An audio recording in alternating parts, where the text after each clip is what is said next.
Chapter 2689. Yunjian's words had completely fueled Siyi's ambition. Siyi was stunned when he heard Yunjian's words. In the next second, he did not even bother to go around the desk in the study. Getting up, he stepped over the desk and came to Yunjian's side in just 3 seconds. Wrapping his arms around the exposed girl, he lowered his head and pinched the little mouth that captivated him. Yunjian could not help lifting her head from the kiss and closing her eyes.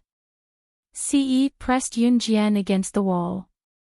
As they kissed, he pushed away the miscellaneous items on the desk and their lips were inseparable from each other. The stars at night were beautiful, reflecting the sky outside the window as they twinkled. The 2 stars were slowly coming together, intertwining intimately and seamlessly, creating a beautiful symphony. Just like the 2 people in the room, they were already lost in their mutual pleasure and could not find themselves. They only had each other in their eyes. Yunjian was not there, so she did not know what happened to Chen Xinyi and Zhang Xiaofeng after that. She only knew that both of them overcame all sorts of difficulties and got together. Ling Yichen also stopped being a playboy and started dating wholeheartedly. Time passed quickly and almost a year had passed in the blink of an eye. It was worth mentioning that Zhang Xiaofeng and Chen Xinyi had completely resisted the elders in their family. Not long after they got together, Si Luo became pregnant. Needless to say, Si Luo's child was a boy, Yuan Jin.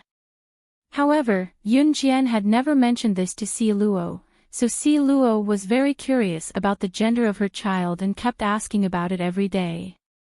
Yunjian only smiled without saying anything. It was the 31st of March 2005. It was the eve of Yunjian and Siyi's wedding. Yunjian took the number 57 bus alone from the city center of Longmen City to the cemetery in the city. Lu Shiyun's parents often went out and rarely returned home. In addition, although Lu Shiyun's parents had not completed the divorce procedures, the 2 of them had been living separately for many years and had their own children and new homes. To them, Lu Shiyun was just an existence that was dispensable. Therefore, even though Lu Shiyun had passed away, no one came to visit him at the cemetery. In the future world, Lu Shiyun's parents had passed away, and Lu Shiyun was heartbroken. Lu Shiyun's parents died in a car accident because the 2 of them finally got the chance to go to the Civil Affairs Bureau to get a divorce. Therefore, they rushed there without stopping. Lu Shiyun's father was also a soldier. A military marriage could not be easily divorced. On that day in the future, Lu Shiyun's mood was already very complicated.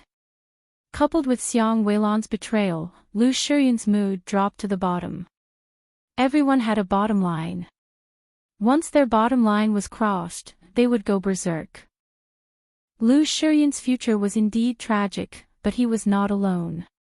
Just as Yunjian arrived at the cemetery, she saw the former Team Monarch members clearing the weeds around Lu Shiyun's grave. Yunjian. Chu Xiangnan nodded in greeting when he saw Yunjian. Yunjian nodded in response. Taking out incense and candles to pay respects to Lu Shiyun solemnly in front of the grave, Yunjian was about to leave quietly. Is Team Monarch really disbanded just like that? Chu Ning suddenly asked without calling out Yunjian's name when Yunjian walked down the mountain. There was an imperceptible desolation in her words. Team Monarch no longer had Lu Shiyun. Everything in the past had become history. Yunjian paused, unable to say the word. When Yunjian walked down the mountain, Chu Ning did not give up and asked Yunjian again. Perhaps she just wanted to hear Yunjian admit to the fact that their team leader, Lu Shiyun, had really passed away. Is Team Monarch really disbanded just like that? This time, Chu Ning's question was met with a soft reply from Yunjian. Chu Ning was sobbing. She cried that Team Monarch's disbandment and Lu Shiyun's death were a foregone conclusion. Calm. Wonderful Book House. Chapter 2690. Everything that had happened was like a dream that they could not wake up from. Chu Ning, Chu Xiangnan, everyone in Team Monarch wanted to stay in that dream forever. Sometimes, however, reality was cruel. It would tell you that when you woke up from the dream, everything that had happened in the past would be forever frozen in memories and illusions. Early the next morning, Yun Jian was dragged out of bed by Qin Yiru at 3 in the morning. She had not seen Ce for a week. According to Longmen City's customs, Yun Jian and Ce were not allowed to see each other on the eve of their wedding.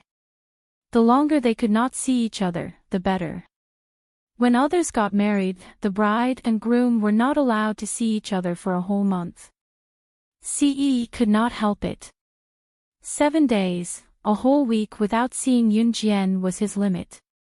She woke up at 3 in the morning, showered, brushed her teeth, cleaned her face and changed into her wedding clothes. At 4 in the morning, she was dragged to the front hall to put on makeup. It took her 3 hours to put on her makeup. Yun Jian fell asleep 3 times in the middle of the process. In spite of it, the effect of the makeup was excellent. Coupled with Yun Jian's perfectly straight and slender figure, no one could tell that she was the mother of 2 children. April 1, 2005 was Yun Jian's 20th birthday. Everyone who had just arrived on this day. To celebrate the wedding, Ce announced that all restaurants in the world would be open to the public for 10 days for free. He would pay for all the expenses.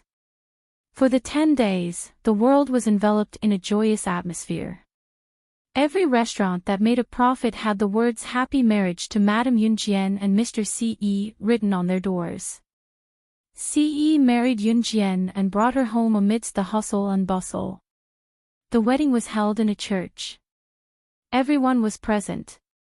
It was definitely an unprecedented wedding.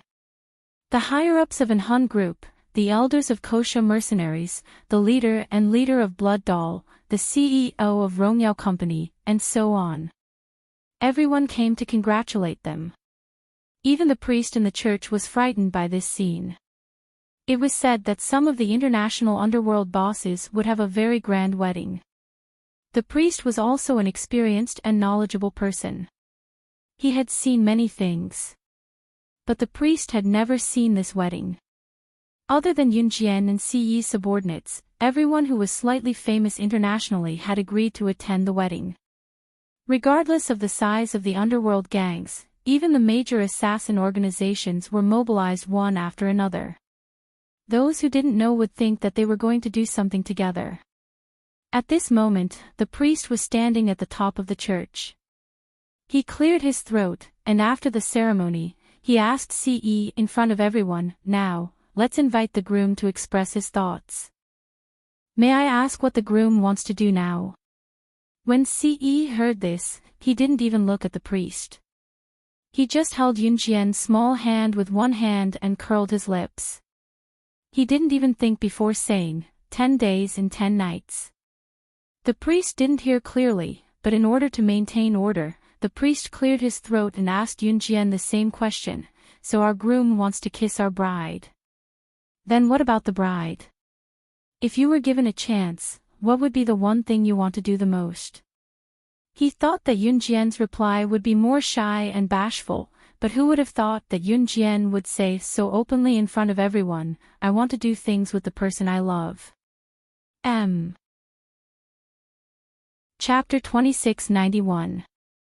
"Oh, so our bride wants to have sex with the groom." The priest held up a book with one hand, while his other hand floated in the air, pointing here and there. He habitually repeated what Yun Jian had just said. However, when the priest spoke up to this point, he suddenly paused.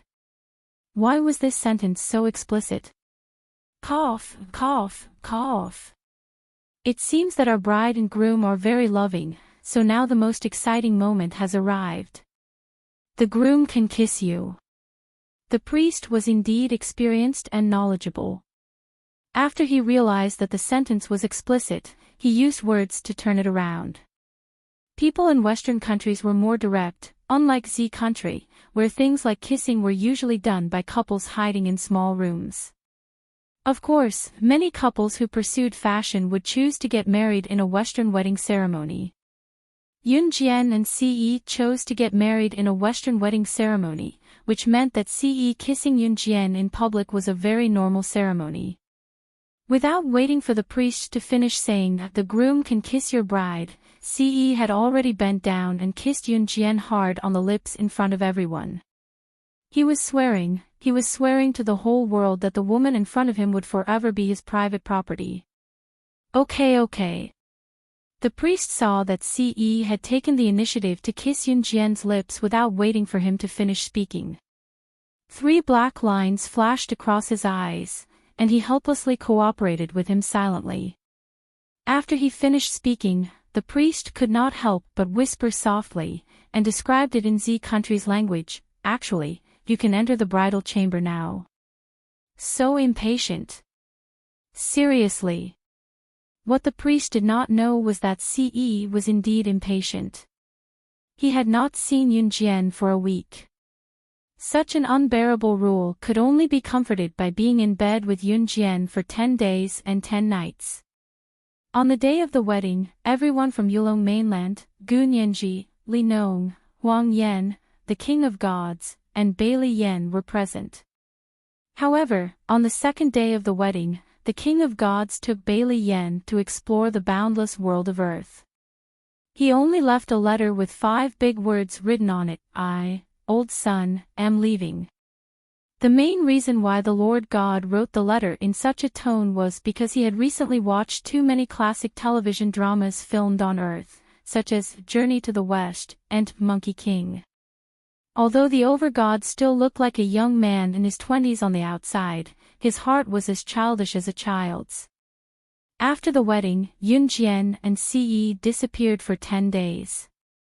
On the 10th day, when everyone saw Yoon Jian, she could barely get out of bed. However, 1 month after the wedding, Yoon Jian and Ce suddenly disappeared. No matter how hard the Kosha mercenaries and an Hun organization searched, they could not find a single trace of them. Hulunber grassland. The grassland stretched as far as the eye could see, and there was no one around.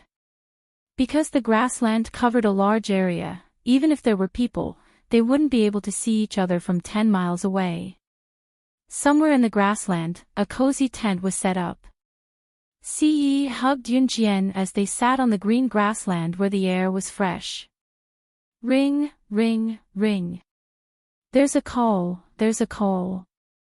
The childish ringtone that the little guy had inadvertently set rang. Yoon Jian recalled that today was the 15th day since they went missing a month after their wedding. Thinking that she and Ce had been missing for too long and would be worried, Yoon Jian reached for the phone. "Ignore it. It's just a bunch of eyesores." Ce kicked the phone away. In the next second, his gaze on Yoon Jian was no longer pure. His burning gaze looked like he wanted to swallow Yoon Jian whole. "Xiao Jian, give me another child, Ce's burning gaze was fixed on Yoon Jian. In the next second, he wrapped his arms around Yoon Jian's arms and hooked his legs around Yoon Jian's slender legs as well, bringing Yoon Jian into the tent for another round of lovemaking. The sky was the blanket and the ground was the bed. It was great that there was no one in the wilderness within 100 miles. Next time when he went back, he should give the girl and the little guy a litter of wolf pups. Amen, that would be great. With that in mind, Ce worked harder, gentler, too fast. The author has something to say. This is the ending of the main text. I'll write more side stories. The main text isn't comprehensive, but I'll try my best to fill in all the loopholes in the side stories. Thank you for your love along the way. I'm very, very touched. This book is the one that I've spent the most effort on. I'll make sure it ends the side stories in the most perfect situation. The side stories will be done in about 3 to 4 months. You can choose your favorite couple or plot to read the side stories. Love you guys. Also, the female lead of the new book is Killer and Grim Reborn on campus. She's still pretentious, face-slapping, scumbag bullying, and pampering. The book will be published on July 11, 2019, which is this year's summer break. You can add me on QQ for details. I'll post the release date in QZone. A certain author's QQ is 26257022229. The reason why it's taking so long is because I want to finish the side stories and prepare for the new book. Calm. Wonderful Book House. Chapter 2692. July 11, 1987. Southeast Asia, Myanmar. In the market, many people were selling all kinds of goods and shouting in their own country's language to the passers-by. Myanmar was not a rich country. At the corner of the market, after turning countless corners, there was no one in the dark. 20 to 30 Burmese men in tattered clothes were sitting on the ground in various postures. This group of people, without exception, were all street gangsters. They could not afford to live in a house and would even do something against their conscience for a mouthful of food. Ta ta ta. At this time, a thin and lean man ran out from the dark. Brothers, there's work to be done. Someone in the underworld is buying children at a high price. It's a little risky and the price is very high. Do you want to do it? As soon as they heard that there was work to be done, the group of men who were sitting in the corners and even sitting on the smelly gutters all stood up. They didn't mind being dirty at all. We can't even fill our stomachs. If we're late, we'll starve to death. Not to mention the risk, even if someone puts a gun on our head, we'll do it if we have money. Z country, on the busy streets, occasionally passing by the downtown area, one could hear such a beautiful female announcer's voice coming from the loudspeaker. Hello everyone, I'm Xiao Xiao, an announcer from the radio and television station. Recently, there have been several cases of children going missing in Z country. I hope that all the parents will take good care of their children and don't let them stay alone in unsupervised places. On the edge of M country, an archipelago. A group of 5 to 7 years old children were escorted to this island. Looking at the number of people, there were 50 of them. The children were escorted to this archipelago, looking around. Some were scared, some were crying, and some were silent. The group of children was escorted by the 20 to 30 Burmese men. This group of Burmese men handed over to the person in charge of the archipelago, took the money and left. When they left, they turned around and looked at the group of children, revealing a big smile. Little babies, Uncle will send you here. After saying this, the Burmese man laughed and walked away happily with another group of Burmese men. The 50 children who were brought to the archipelago all howled and cried, shouting, "Mommy! I want Mommy! I want to go home! Daddy, Grandma, where are you? Where is this place?" Woo woo woo, woo, fear, panic, screams, and wails. The wails of 50 children less than 10 years old resounded throughout the entire area. The entire island was filled with the cries of children. However, in the crowd, there was a 5-year-old girl who stood in stark contrast to the group of crying children. The little girl was delicate and beautiful. She had a pair of sharp and deep eyes. Her eyelashes were long and narrow, and when they fluttered up and down, it made people's hearts melt. She shut her mouth and didn't cry or make a fuss. She wasn't afraid or panicked. She just stared at the 20 to 30 Burmese men who had deceived and kidnapped them to the archipelago, to this hellish and cruel island. Wah! Mother! I want Mommy! A child next to her cried and accidentally bumped into the little girl's body, but the little girl didn't seem to feel anything. She just stood there and stared at the 20 to 30 Burmese men who were hugging and cheering each other as they left with the rewards. She memorized the faces of the 20 to 30 Burmese men who had kidnapped them to the archipelago without missing a single one. The author has something to say, starting to update the story. The first part of the story is about how the female lead and Shinji grew up in the assassin organization. Moi, love you all. M. Chapter 2693. The little girl stared at the 20 to 30 Burmese men who were hugging each other as they left, until they disappeared in front of her. Other than the little girl, the rest of the children just kept crying non-stop. Some of the children were fine. They just stood there and looked up to the sky, crying and howling. Usually, in an unfamiliar place, the disobedient children were like a group of tadpoles looking for their mother. As long as they were placed in a spacious place, they would run everywhere. The 50 children, both boys and girls, were like tadpoles looking for their mother. They ran wildly in all directions. As they ran, they looked up to the sky and screamed like headless flies. One of the children who ran the fastest had already reached the shore of the island and was rushing madly into the sea with the seawater. I want to find my mother. Take me home. I want to find my father. Wah wah wah. Wah wah wah. I. Bang. Bang. Bang. The child cried as he ran. When he reached the surface of the sea, 3 gunshots suddenly rang out. The 3 gunshots hit the head, heart, and thigh of the child running towards the sea. A second later, the child suddenly stopped breathing and fell to the ground.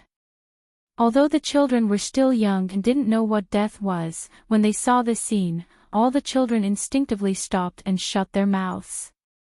Clap clap clap. At this time, applause came from the side.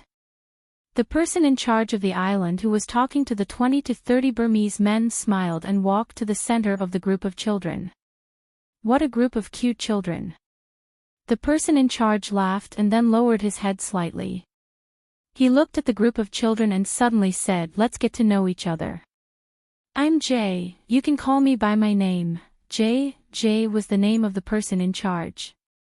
The group of children huddled together and blinked, not understanding their current situation. "Jay, don't scare the children." A tall man with a full beard came from the side. He looked like a Westerner. Hee hee. Jay laughed and retreated to the side. The bearded man walked in front of all the children and suddenly stretched out his arms and made a welcoming gesture. "Welcome to an Hun organization. I'm your instructor, you can call me Jikola." After Jikola finished speaking, he suddenly clapped his hands. Immediately, someone passed a number tag to Jikola. Jacklaw waved the number plate in his hand. "Now let's play a game. I have number plates from 1 to 50. The number plate you get will be your name." After Jikola finished speaking, he ordered his men to distribute the number tags. Seeing that all the children were seriously looking at the number plate in his hand, Jacklaw narrowed his eyes. "Jacklaw, what are you doing?" Jay walked up to Jacklaw and grinned fiercely. "Brother, I'm helping you." Jack patted Jay's shoulder and whispered in Jay's ear, "Don't worry, I'm not going to give you a chance. The children have just arrived, so of course we have to hold a welcoming ceremony.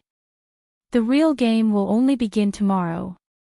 After that, Jacklaw patted Jay's shoulder again and walked away with a smile. The little girl, who had come to an unfamiliar place with a group of children, was the opposite of the other children. She didn't cry or make a fuss. She took the number plate and glanced at it. The number plate was very simple. It was made of very ordinary material. The little girl glanced at the number plate and saw the number that represented her name. 006. Calm. Wonderful Book House. Chapter 2694. A group of children, regardless of gender, were taken into a large venue. The venue was only covered by a simple shade. On the large venue, there were many double beds. The double bed was a bunk bed. The bed was not strong, and people stood on it and swayed. After a group of children were arranged here, they quickly chose their beds. 006 stood in place without saying a word. He waited for everyone to choose their own beds before he walked over to a remote upper bunk that no one had chosen and slept. Tick, tick, tick. At night, the only clock hanging in this simple residence was turning. All the children slept soundly.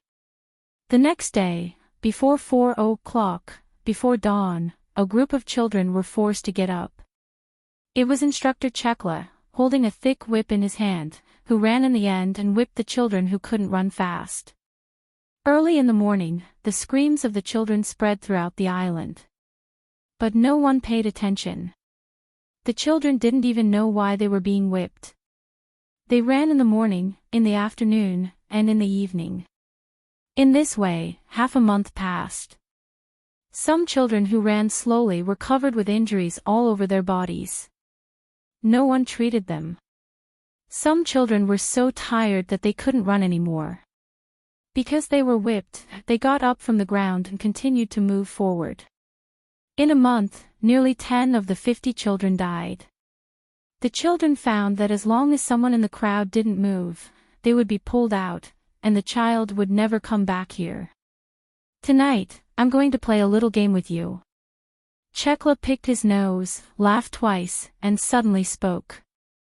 Go back, all of you. Jay waved after Chekla said this. As soon as the children rushed back to the nest. All the children were in groups of 2 or 3. Only one child slept in a bed in the corner. 006 was alone, had no friends, and didn't speak. What game will Instructor Chekla play with us in the evening? A little girl asked her playmate. I don't know. If we perform well, we should have meat to eat at night. The little girl's playmate said to her. With that, the little girl's playmate suddenly glanced at 006, and then said to the little girl, she doesn't have any friends. Is she sick? My mother said that sick children can't find friends. Hearing her playmate's words, the little girl nodded. I think so. Then should we play with her? No need. He'll spread the disease to us. 006 sat on the bed and heard the conversation between the two little girls clearly. At this moment, the door was opened, and a group of people led the children sitting on the bed out of the door. In the empty space, a large iron cage appeared in the air. The people outside the cage could clearly see what was happening inside the cage. Chekla was sitting on a high bench, leaning back and squinting at the cage. At this time, the numbers 001 and 002 were brought into the iron cage. Little friends, let's play a little game. Whoever is good at the game will have meat to eat tonight. Jack Law put his hands on the seat and leaned forward. He narrowed his eyes and looked at 001 and 002 who were brought into the iron cage. The rules of the game are very simple. Gekla spoke again. As he spoke, he licked his lips with his tongue. Immediately, Gekla's men took 2 daggers and handed the 2 daggers to 001 and 002 who were locked in the iron cage. At this time, Gekla leaned back and suddenly said the rules of the game: hold the knives in your hands and stab the person standing in front of you to death, just like how I showed you how to stab the big wolf dog this afternoon, okay? If you stab the people standing opposite you to death, you will have meat to eat tonight. Calm. Wonderful book house. Calm.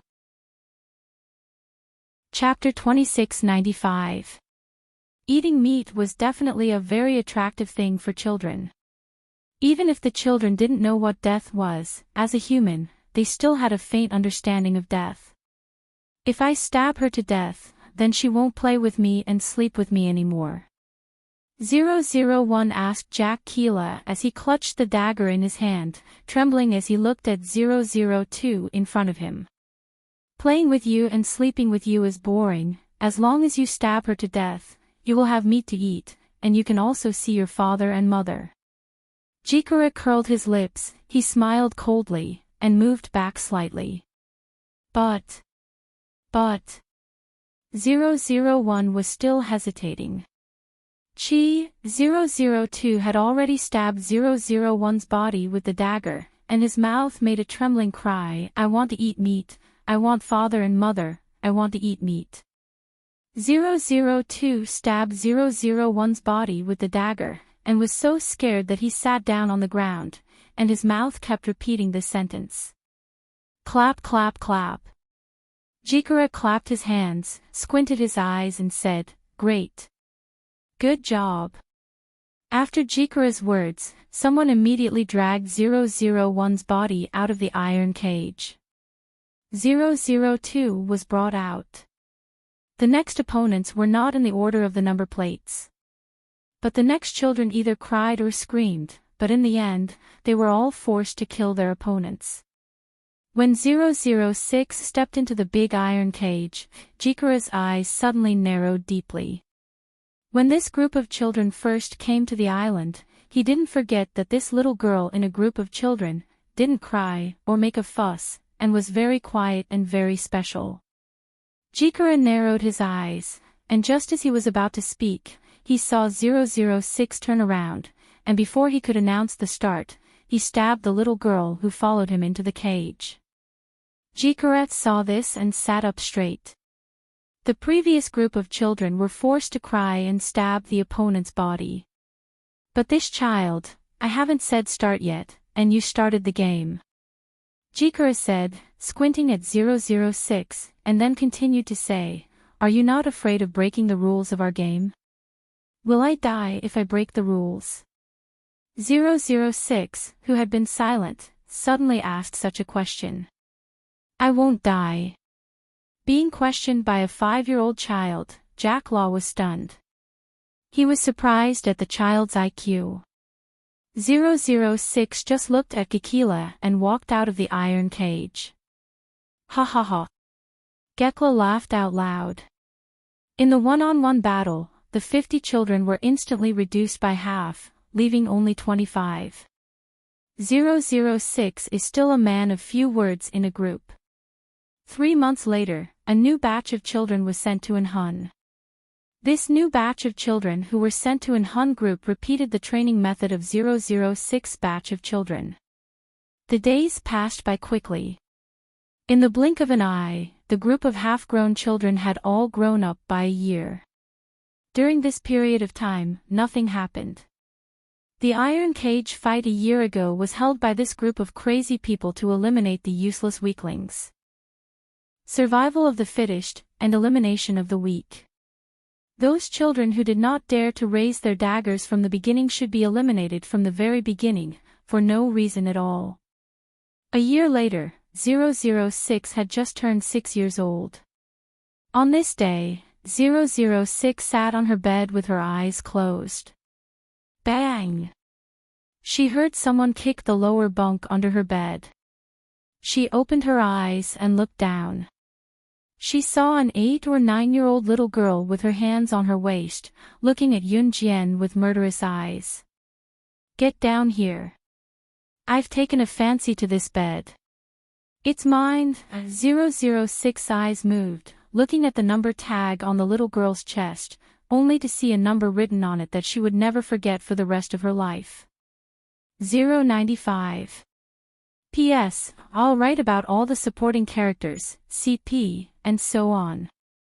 Everyone can add me on QQ and tell me if there's any other story you want to see. I'll write it. Everyone can also see the story you like. The title clearly states that I love you all. My QQ, 2625702229. Calm. Wonderful Book House. Calm. Chapter 2696. What are you looking at? 006, right. Come down and fight if you don't like it. 095 saw 006 poking her head out from the upper bunk bed to look at her. She puffed out her small chest even more arrogantly, looking like a little adult. After staying in this cruel world for a year, 006 had seen all kinds of scenes. She pressed her hand on the railing of the upper bunk bed, and her small figure directly jumped down from the upper bunk bed. The moment she jumped down from the upper bunk bed, 006 kicked 095 horizontally. After staying in the Inhun organization for a year, more than 30 of the 50 children died. Although a new batch came in later, no one could guarantee that they would live to see tomorrow in this place where only the fittest survived. Death, here, was the most normal thing. Seeing this, 095's pupils flashed slightly. She dodged to the side and learned the technique that the instructor taught her 2 days ago. Her hand arched like an eagle's claw, and the technique was not mature enough to grab 006's neck. 006's hand slapped 095's eagle claw away. She kicked 095's chin and suddenly kicked 095 to the ground. But 095 quickly turned over and stood up. The cruel one-on-one fight a year ago had eliminated all the weak who didn't even dare to hold a knife. This was a place where only the fittest survived. No one would sympathize with you. Even if you were killed by your companions here, no one would care. At most, the body would be dragged out of the room and thrown out casually. 095 stood up, and shock appeared on her childish face. You actually defeated me. 095 clenched her fist and shouted. Loser. 006 glanced at 095 and walked to her bed. 006, I remember you. I will definitely defeat you. 095 looked at 006's figure and suddenly shouted out in the next second. She had never failed to challenge anyone in 095. Never. But only here she met her opponent. She was not reconciled. At night, it was quiet all around. Except for the sound of the children who were abducted into the organization sleeping, there was nothing else. 006 was not asleep yet. Suddenly there was a rustling sound in her ear, followed by the sound of someone rolling from under the bed to 006's upper bunk bed. 006 opened her eyes. She saw a 7 or 8-year-old girl taking out a steamed bun from her bosom and stuffing it into her hand. For you. After the little girl finished speaking, she shyly turned around and climbed down the bed. Since 006 entered the organization, she has been quiet. A 5-year-old girl knows where she is better than anyone else. Since a year ago, this little girl had been secretly giving 006 some delicious food in the middle of the night. She would often turn around and run away with a red face after giving 006 some delicious food. 006 never said a word to her. Today, for some reason, 006 opened his mouth. His voice was still childlike, but it was pleasant to listen to. What's your name? My. After writing this letter, the little girl ran away. In the following days, the little girl named My still came to 006 every day to give her steamed bun, sometimes cornbread, but from this day on, the little girl would tell 006 some stories that made her laugh. Whether 006 listened to her story or not, the little girl arrived on time. Sometimes 006 sat on the bed holding her knees. The little girl thought she was afraid and would hold her every day and tell her, "We have to be good, we will be able to go home." In this way, another month passed. One day, the little girl picked up a white stone from nowhere. The front of the white stone was engraved with the letter My and the back of the stone was engraved with SS. She said to 006, "My is me, SS is you. It will bless us and take us home. I must take good care of it, so we can go home." Well. 006 listened and didn't react much. But this sentence, 006 has remembered all his life. The children who can survive this year of fighting are not weak. 006 is powerful, but she can win one-on-one, but one against many. 006 is still a child after all. The children here are very precocious. After living here for a year, they all understand a survival king. Which child's strength is particularly outstanding in one-on-one fighting, then it will certainly constitute a threat to their survival. Just like the one-on-one fighting, if they meet 006, they are finished. So on this day, a group of children gathered together and came up with a way to deal with 006. Are we too bad to do this? Mom said we can't be bad children. If we don't kill her, we will die. If we die, how can we find our mom? How can we go home? 006 is too strong, we get rid of her. Calm. Wonderful book house. Calm. Chapter 2697. On this day, 095 stayed in an empty room, and a group of 5 or 7 years old girls walked up to her. The oldest of them was 12 years old. The plan this time was organized by the oldest girl. 095, do you want to win against 006? The oldest girl led a group of people to surround 095 and asked. Of course. 095 slapped the bed and stood up angrily. Then let's kill her together. The oldest girl smiled viciously. 095 listened to the little girl's words and decisively refused. No. I want to rely on my own strength. Against 006. You don't know what's good for you, humph. The oldest girl in the lead crossed her arms in front of her chest. Now she snorted coldly at 095, turned around and left with a group of girls surrounding 095. The group of little girls were well prepared to deal with 006. Who knew that at that time, 006 was called out by the Jikara instructor. In a small lawn of the organization. Taking advantage of the instructor's absence, the little girl MY, who brought 006 delicious food every day and told her that we would find the way home, was sitting on the lawn with a little boy. The little boy put a flower on MY. She lowered her head shyly. The little boy code 056. The little girl who called herself MY code 018. 056 and 018 have a good relationship, which is known to all. I'll go first. I'll go to the cafeteria to see if there's anything delicious. 018 stood up, showed a sweet smile to the little boy, turned around and ran away. As soon as she arrived at the cafeteria, as usual, 018 avoided everyone and sneaked into the cafeteria to steal tonight's supper for 006. But 018 just secretly took a steamed bun in the cafeteria, turned around and was surrounded by a group of people. The leader was the oldest girl who tried to deal with 006 with 095. Hey, look, see what you stole. The oldest girl said and walked toward 018 step by step. Boom, rumble, at night, the sound of thunder was very loud, and the sky seemed to be torn apart. 006 sat on his bed, but 018 never came. What came was her nemesis 095. Someone wants to deal with you. 095 just walked past 006 and said this sentence in a contemptuous tone.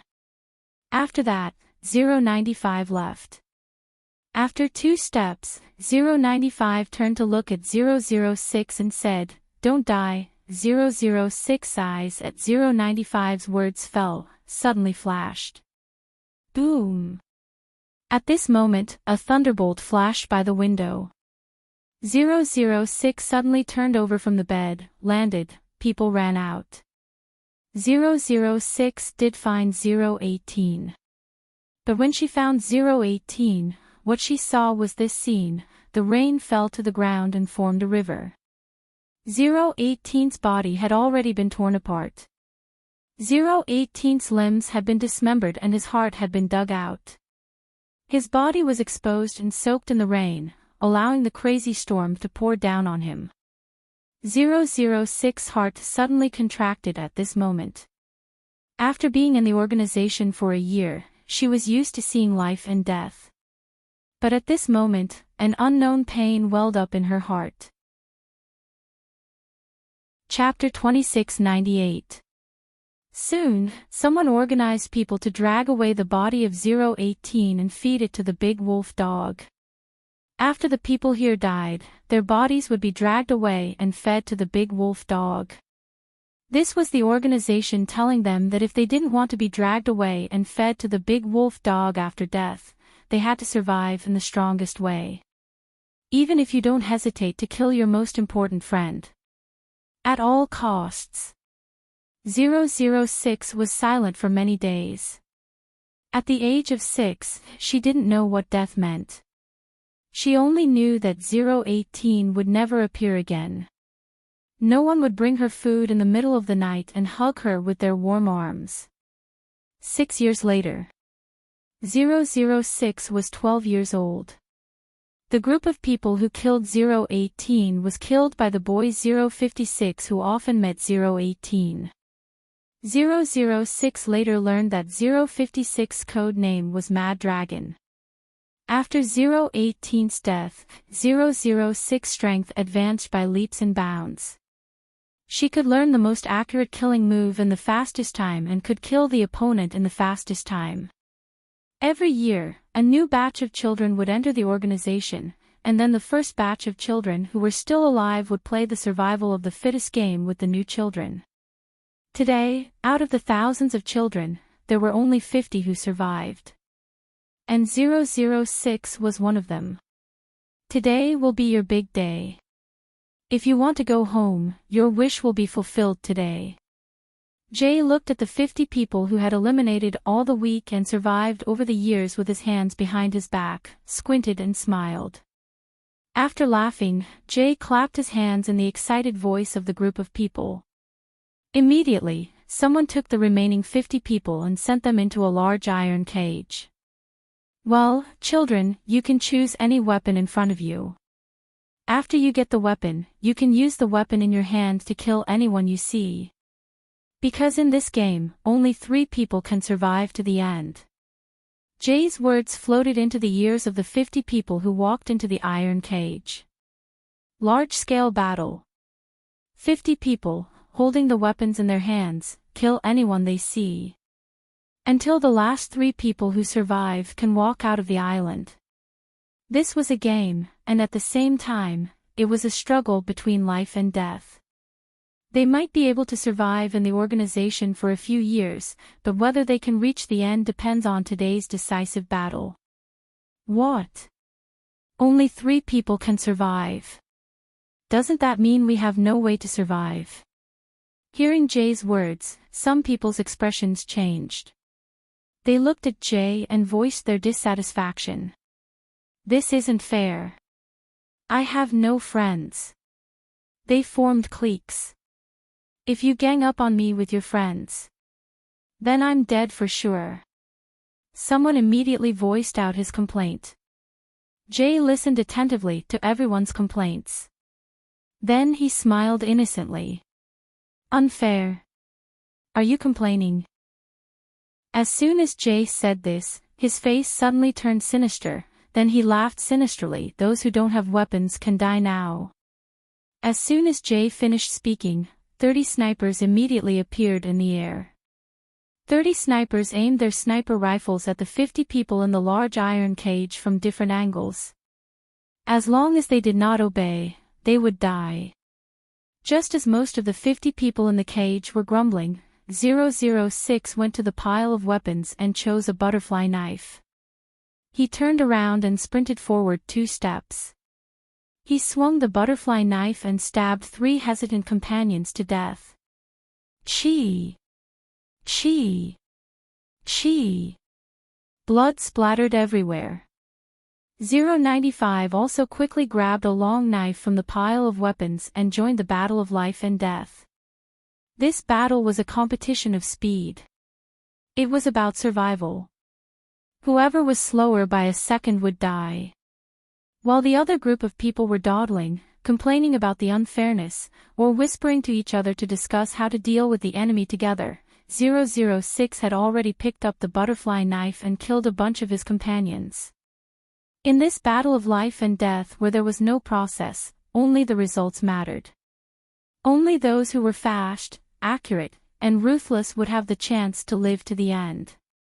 When the large iron cage was surrounded by corpses and only 3 people were left standing on the pile of corpses with their weapons in hand, Jay reached out his hand and clapped. He said to the 3 of them, "Congratulations on becoming the last king and joining in Hun group. Tomorrow, someone will send you to sign a 5-year contract. After 5 years of service to the group, you will regain your freedom." Southeast Asia, Myanmar. The group of people who sent a group of children into the group received a large sum of wealth and spent their days and nights with beautiful women. At this moment, in a large bar. "Brothers, have you heard? An Hun group recently sent out 3 assassins. Their strength is amazing and they defeated a large number of international bigwigs. Do you think the group of children we sent in is one of them? How could it be so coincidental, hey? What if there is? What if they come to seek revenge on us? How is that possible? How old are those children? They don't even remember our faces. This joke is not funny at all." In the bar, a short and fat Burmese man was holding a beautiful woman's breasts with a look of indifference. But just as they finished speaking, the door was suddenly opened. They saw a 12-year-old girl with loose hair and a dark aura all over her body appear in front of them. Where did this little girl come from? Go, go, go. Get out. The Burmese man looked at her with disdain. But as soon as he finished speaking, a butterfly knife suddenly flew out of the girl's hand and directly cut off the Burmese man's head. She stepped forward in a second and stepped on the Burmese man's head with one foot. She kicked the butterfly knife from the ground with the other foot and held it in her hand. She looked up with a pair of sharp eyes that reflected a murderous intent. It was so cold that all the Burmese men present were suddenly frightened. An Hun group special agent, slaying God. One of the children sent to the organization 7 years ago. It's time for all of you to go to hell. Calm. Wonderful Book House. Chapter 2699. As soon as Slaying God finished speaking, the men sitting in the private room of the bar screamed in panic when they saw Slaying God enter and behead one of their buddies. They were holding a beauty in their left arm and another in their right arm respectively. What? What? What? You're still alive. You're still alive. The group of Burmese men were so frightened that they threw the beauties in their arms in front of Slaying God. A few of them were so frightened that they stepped on the seats and jumped back and forth. Slaying God was blocking the entrance, so they could not walk out of the room and were afraid of being assassinated. Knock, knock, knock. Someone knocked on the door of the private room. The person who knocked had no idea what was going on in the private room. She opened the door and spoke in a gentle voice, "Hello, everyone. Hello, gentlemen. I'm waiter number 39. I'm here to deliver the drinks you ordered just now." Just as she spoke, the waitress who called herself number 39 was dragged into the private room. Just as she was dragged into the private room, an email piercer appeared out of nowhere and pierced into the waitress' neck, drowning out the words she was about to say. The waitress rolled her eyes and fell to the ground silently. The email piercer was a type of assassination weapon. Assassins and special agents from the Hun organization were proficient in all kinds of assassination weapons. Moreover, they would not allow anyone to see their faces clearly. If there was, they would kill. In Slaying God's world, there were only 2 definitions, dead and alive. Ah! You! The group of Burmese men in the private room were about to scream when they saw that. Swish! Swish! Swish! The gleam of a blade flashed. 3 seconds later, Slaying God walked past everyone in the private room. She was staring at the door of the private room with a shiny butterfly knife in her hand. Behind her, everyone in the private room fell to the ground in various forms of death as they trembled in fear. With a swoosh, a bloody poker card slipped from Slaying God's hand and was nailed onto a wooden table. The words "Slaying God" were clearly written on the poker card, implying that she was the one who killed this group of people. After doing all this, she put away her butterfly knife and expressionlessly pushed open the door of the private room. While no one noticed the corpses in the private room, she left the bar and walked into a dilapidated alley. Soon, she disappeared without a trace. Slaying God, who had just debuted in the assassin and special agent circle at the age of 12, was already 163 meters tall. Her perfect figure and perfect body were enough to make any man drool. Not long after Slaying God left, two figures walked out of the dark. The one leading them was a handsome young man with an unfathomable gleam in his cold eyes. He watched Slaying God's departure indifferently, an unnoticeable glint in his eyes. Young Master. The man standing next to the young man lowered his head and spoke to the young man with a respectful gaze and tone. Slaying God, a new agent trained by the organization. The Slaying God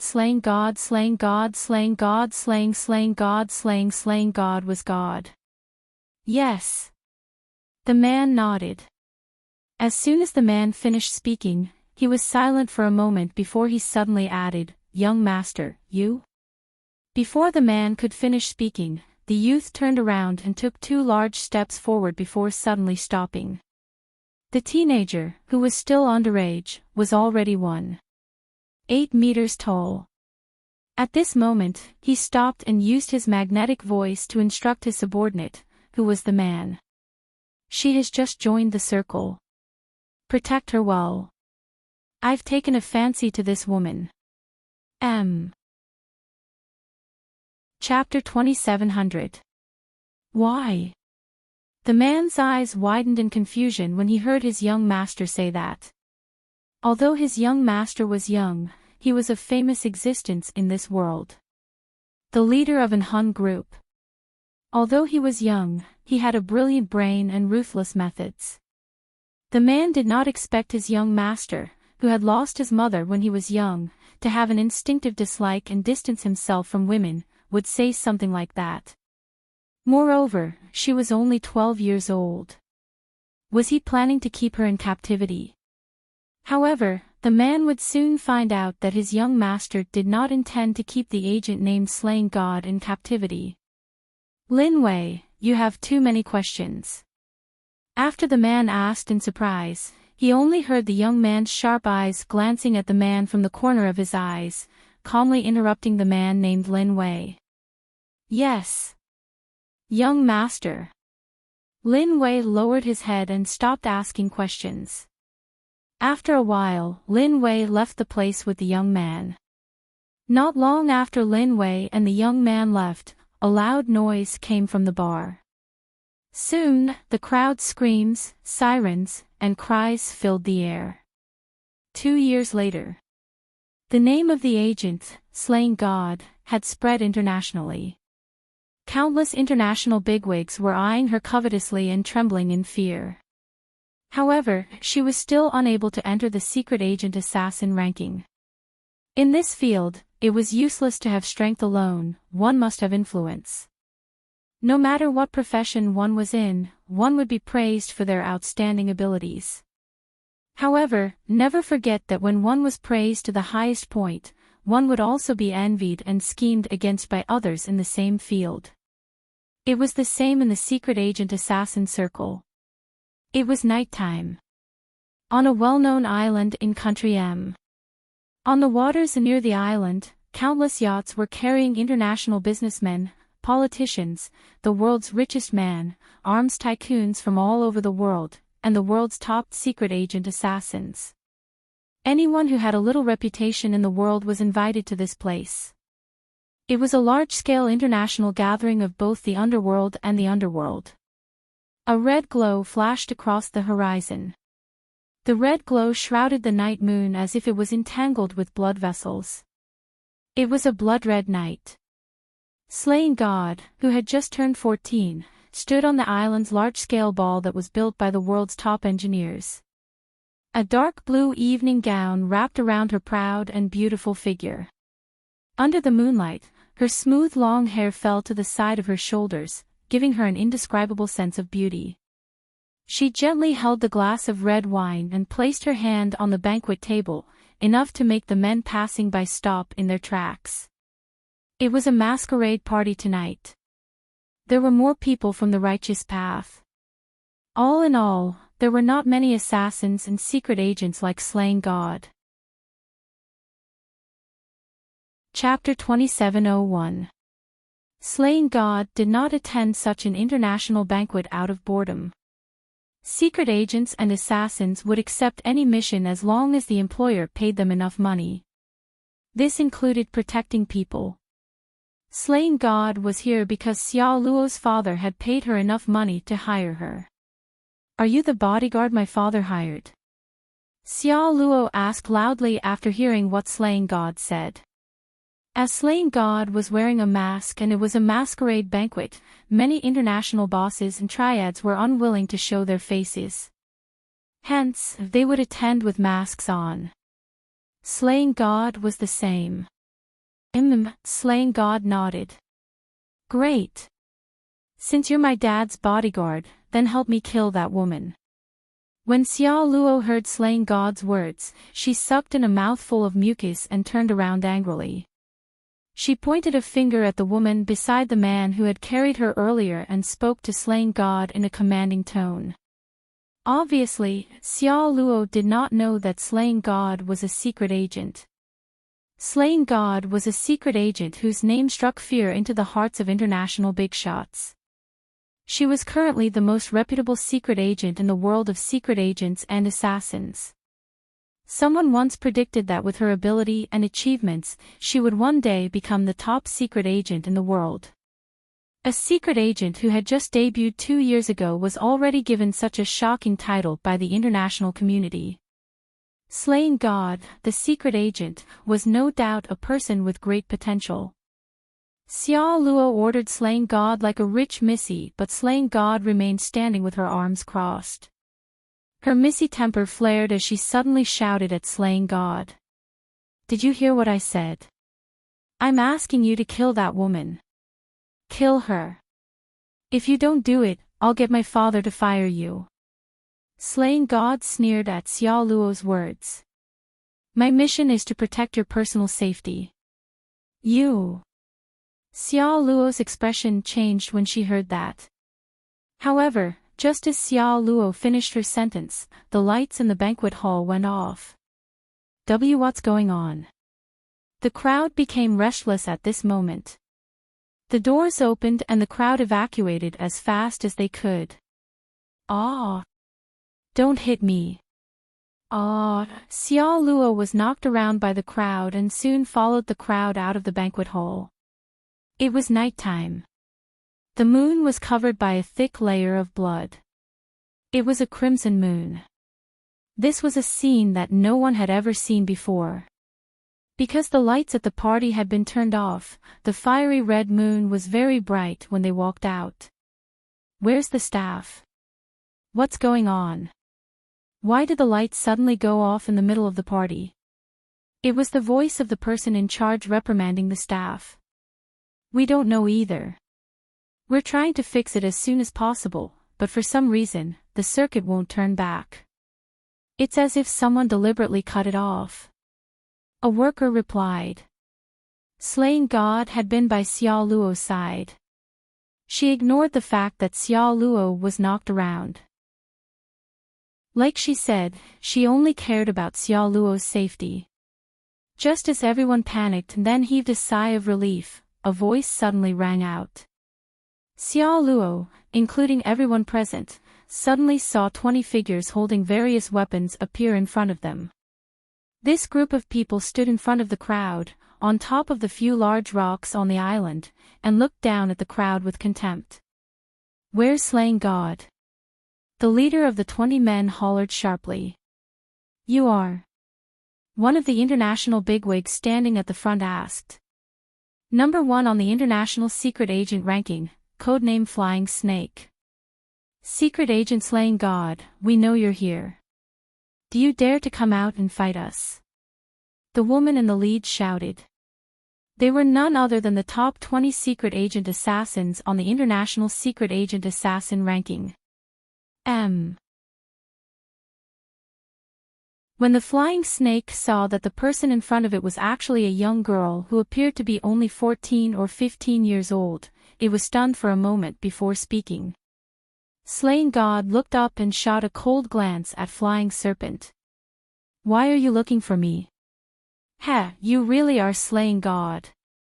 You'd better listen carefully. You're a few decades behind us in this world, yet you dare to steal our name. Today, we'll make you regret living in this world. Flying Snake snickered in front of everyone, stating his intention to Slaying God without hesitation. The top 10 secret agent assassins in the International Secret Agent ranking were ganging up on a secret agent, Slaying God, who had only debuted 2 years ago. That was already giving her enough face. All the businessmen and politicians present were pale with fright. Just when everyone thought that Slaying God would back off, she suddenly met everyone's gaze. Her sharp eyes, which were hidden under her bangs, suddenly looked up and 2 butterfly knives appeared in her hands out of nowhere. Then, she retaliated with the most savage and terrifying words. So, the 20 of you are here to die. Calm. Wonderful Book House. Chapter 2703. Translator, Endless Fantasy Translation Editor, Endless Fantasy Translation, page 1/1. The 20 people standing in front of him were not ordinary people. That was one of the top assassins in the world. 20 of the top 10 international secret agent assassins. Among these 20 people, any one of them would be able to make a name for themselves if they went international. And now, these 20 people were gathered together to deal with a newbie who had just debuted in the assassin and secret agent circle for 2 years. Did this special agent named Slaying God really have the ability to defeat her? Did they need 20 of the top 10 assassins in the International Secret Agent ranking list to defeat her? How conceited. The Flying Snake glanced at Yun Jian with contempt. Flying Snake, don't waste your breath on her. Just attack. Standing beside the Flying Snake was a man who was holding a big hammer in each hand. He knocked the 2 big hammers against each other and revealed a set of bloodthirsty teeth under the blood-red moonlight. The international businessmen, politicians, CEOs of various multinational corporations, and countless bosses from both the underworld and the underworld stepped aside, leaving the scene to Slaying God and the top 20 international secret agent assassins. This was undoubtedly a contest between kings whose strength reigned supreme. If anyone else went up to him, only death would await them. Xiao Luo, who was pushed to the side, was also scared. After she was pushed to the side, her entire body trembled. She had never expected that the person her father had sent to protect her would be a special agent. Moreover, it was a special agent who could summon such a terrifying lineup to kill her. Just as Xiao Luo was cowering in the corner in fear, trembling all over, everyone was certain that Slaying God was dead for sure. In front of everyone, Slaying God placed her hand on the hem of her evening gown and tore it from the bottom to the top. Slaying God's clothes were completely shredded by her and the evening gown was tossed to the ground. Slaying God's dress was torn to shreds by her. Just as everyone was puzzled by Slaying God's action, Slaying God appeared in front of everyone in an evening gown wearing a form-fitting black top and a pair of leather shorts that looked very similar to those of the assassins in the movie. Although she was only 14 years old, her pair of slender thighs were so perfect that no one could ignore them. However, that was not the main point. The main point was that Slaying God was wearing all sorts of killer weapons under the evening gown. It was as if she had long known that someone was going to make a move on her. You. Flying Snake and the rest were about to attack, but when they saw that Slaying God seemed to have anticipated their appearance and had prepared all their weapons in place, Flying Snake stopped the group behind him from attacking with one arm and frowned. After all, Flying Snake was the #1 agent on the International Secret Service rankings. He wasn't a brainless idiot. "I've been waiting for you here for a long time. Since you're here, come at me together." Just as Flying Snake frowned and cried out in shock, Slaying God was already sprinting toward them with 2 butterfly knives in her hands. At night, the blood-red moonlight shrouded the horizon. As soon as she said that, Slaying God appeared behind Flying Snake and the rest in a flash. In front of everyone, she used her speed, accuracy, ruthlessness to grab the weakest assassin standing at the back.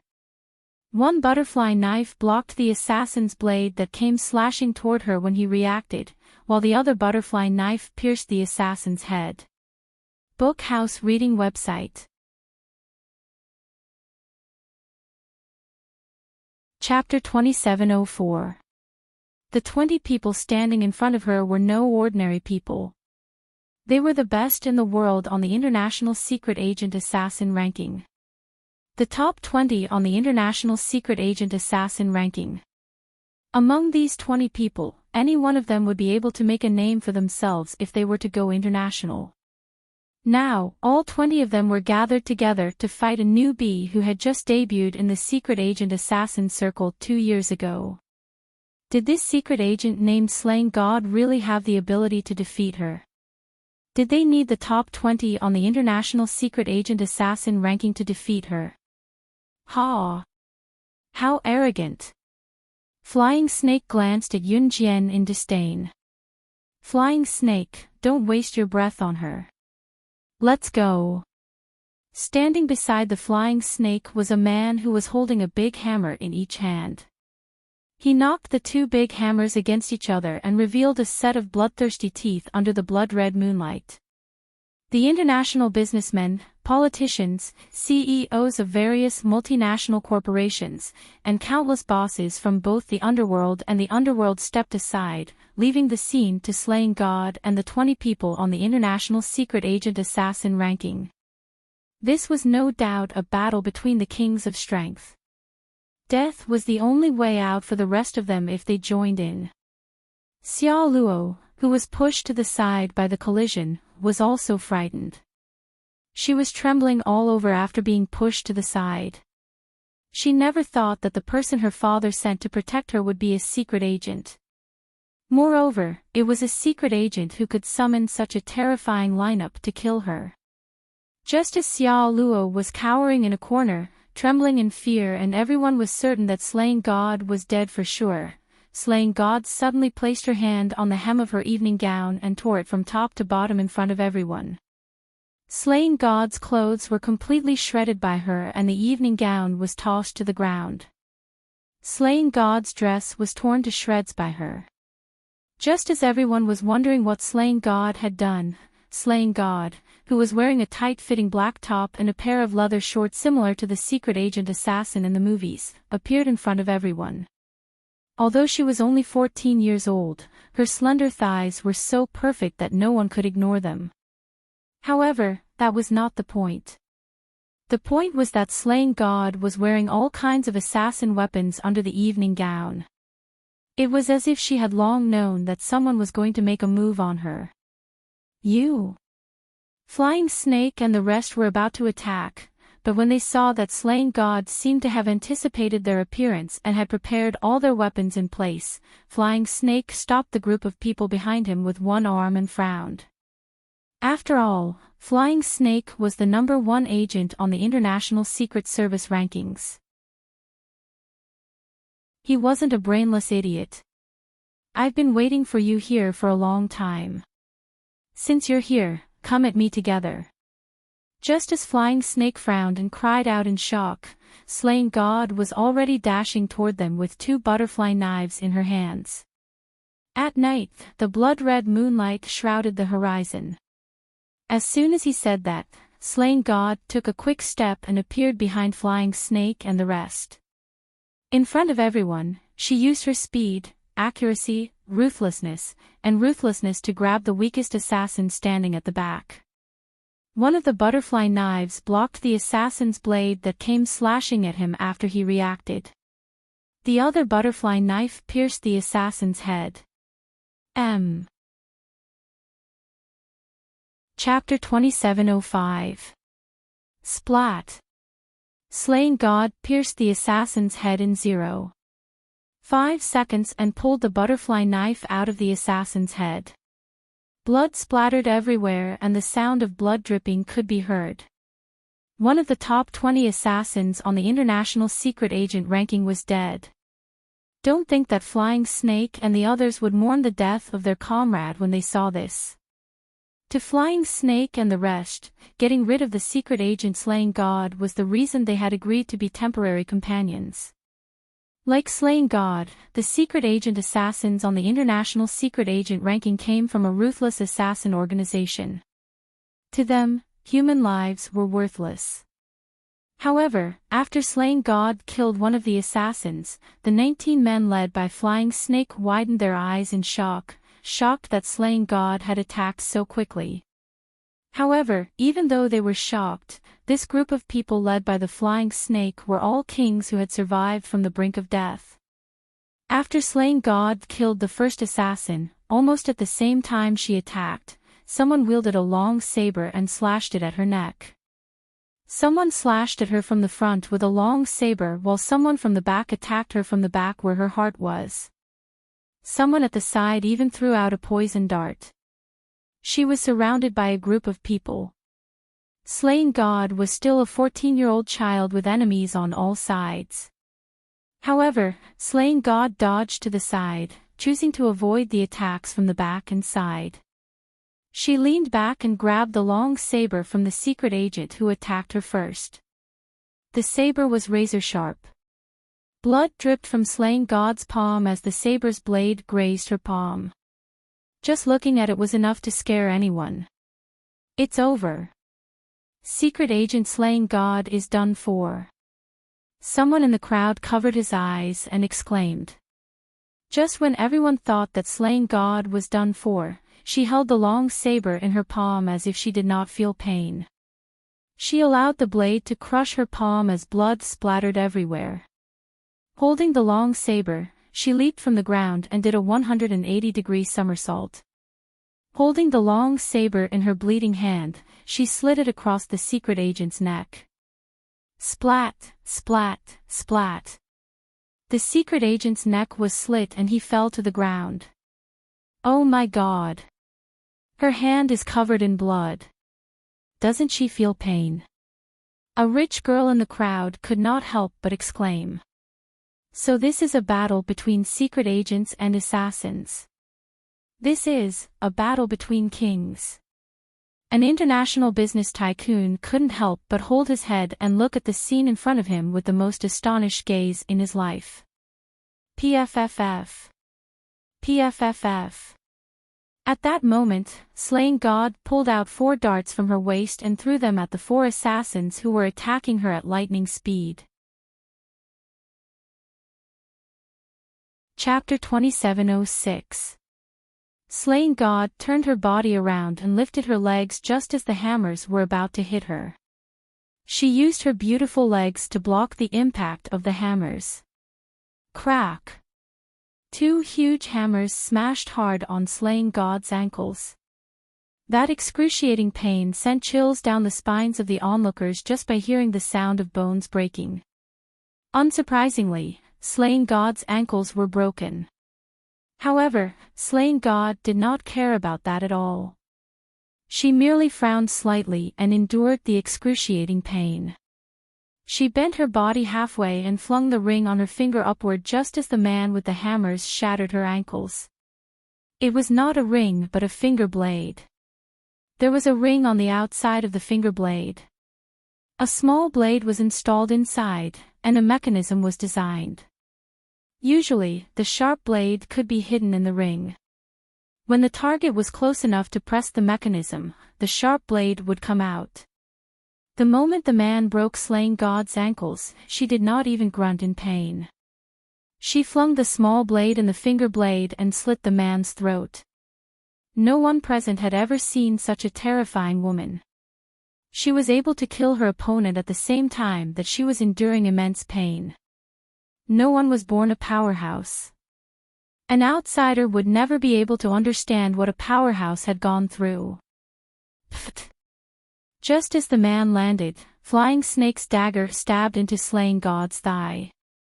If the man's attack shattered Slaying God's ankles, then Flying Snake's attack was enough to make a living person suffer excruciating pain worse than death. Die! Die! Flying Snake grinned menacingly as he stabbed Slaying God's thigh. The 14-year-old Slaying God could kill so many people even when she was surrounded by 20 of the top 10 assassins on the International Secret Agent Assassin chart. Moreover, the man with the hammer was the #1 assassin on the International Assassin chart. She had killed him. She had only debuted for 2 years and already had such achievements. If Slaying God was allowed to grow in the future, it would not take long. In another 2 years, Slaying God would definitely become the one who replaced them.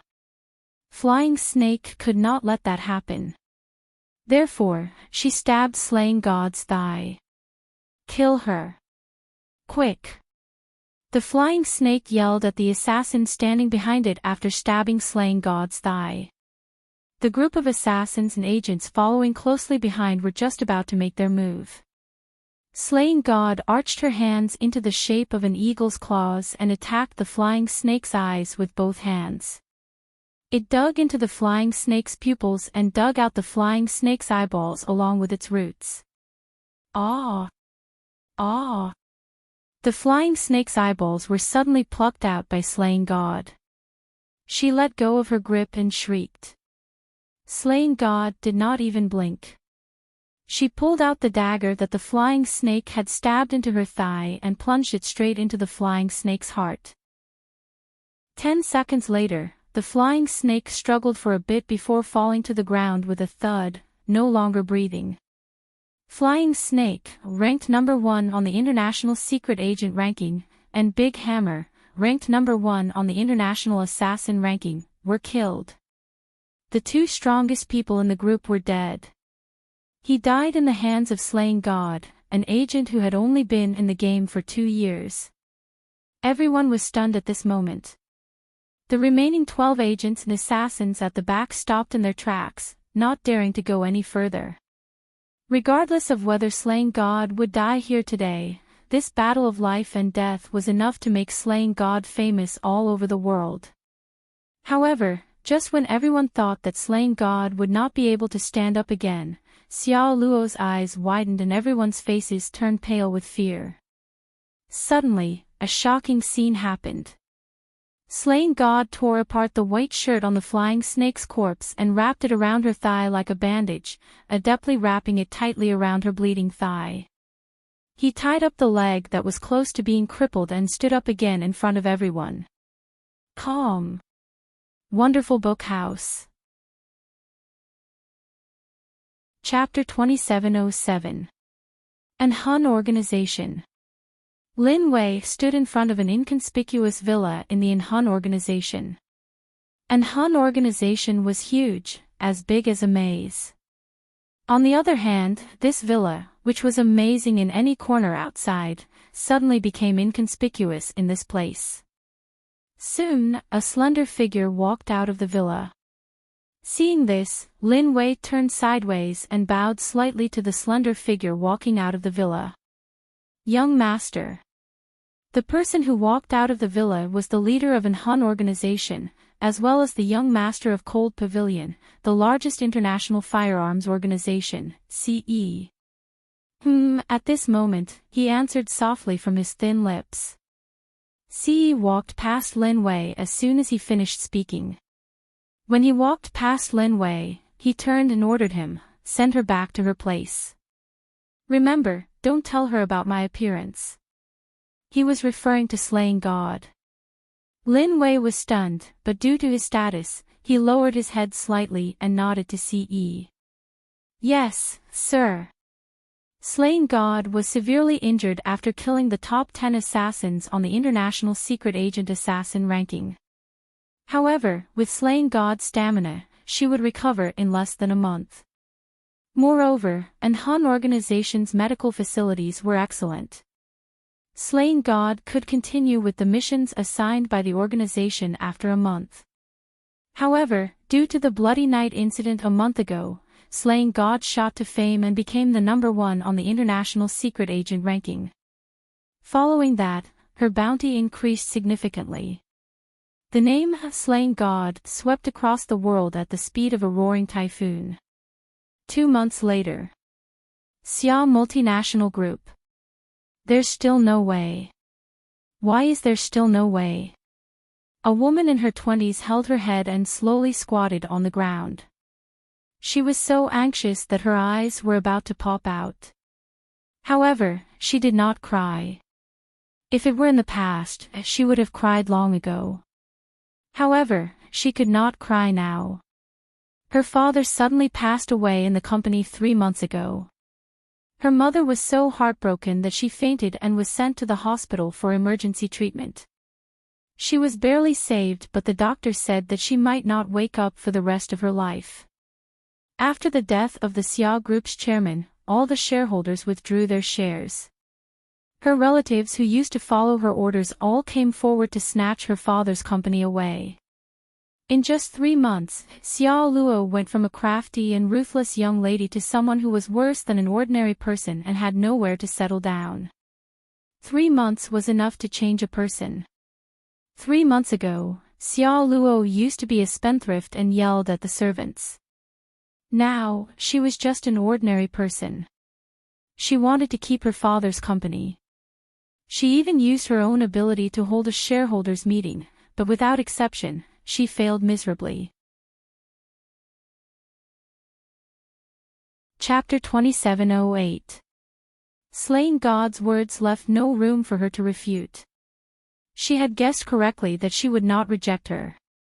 A month later, the demoness, who had cut off her long hair for 10 years, attended the shareholders' meeting. With her unique and amazing eloquence, she turned the tide and made the Xia Group, which had no hope of rising again, run the company's economy again.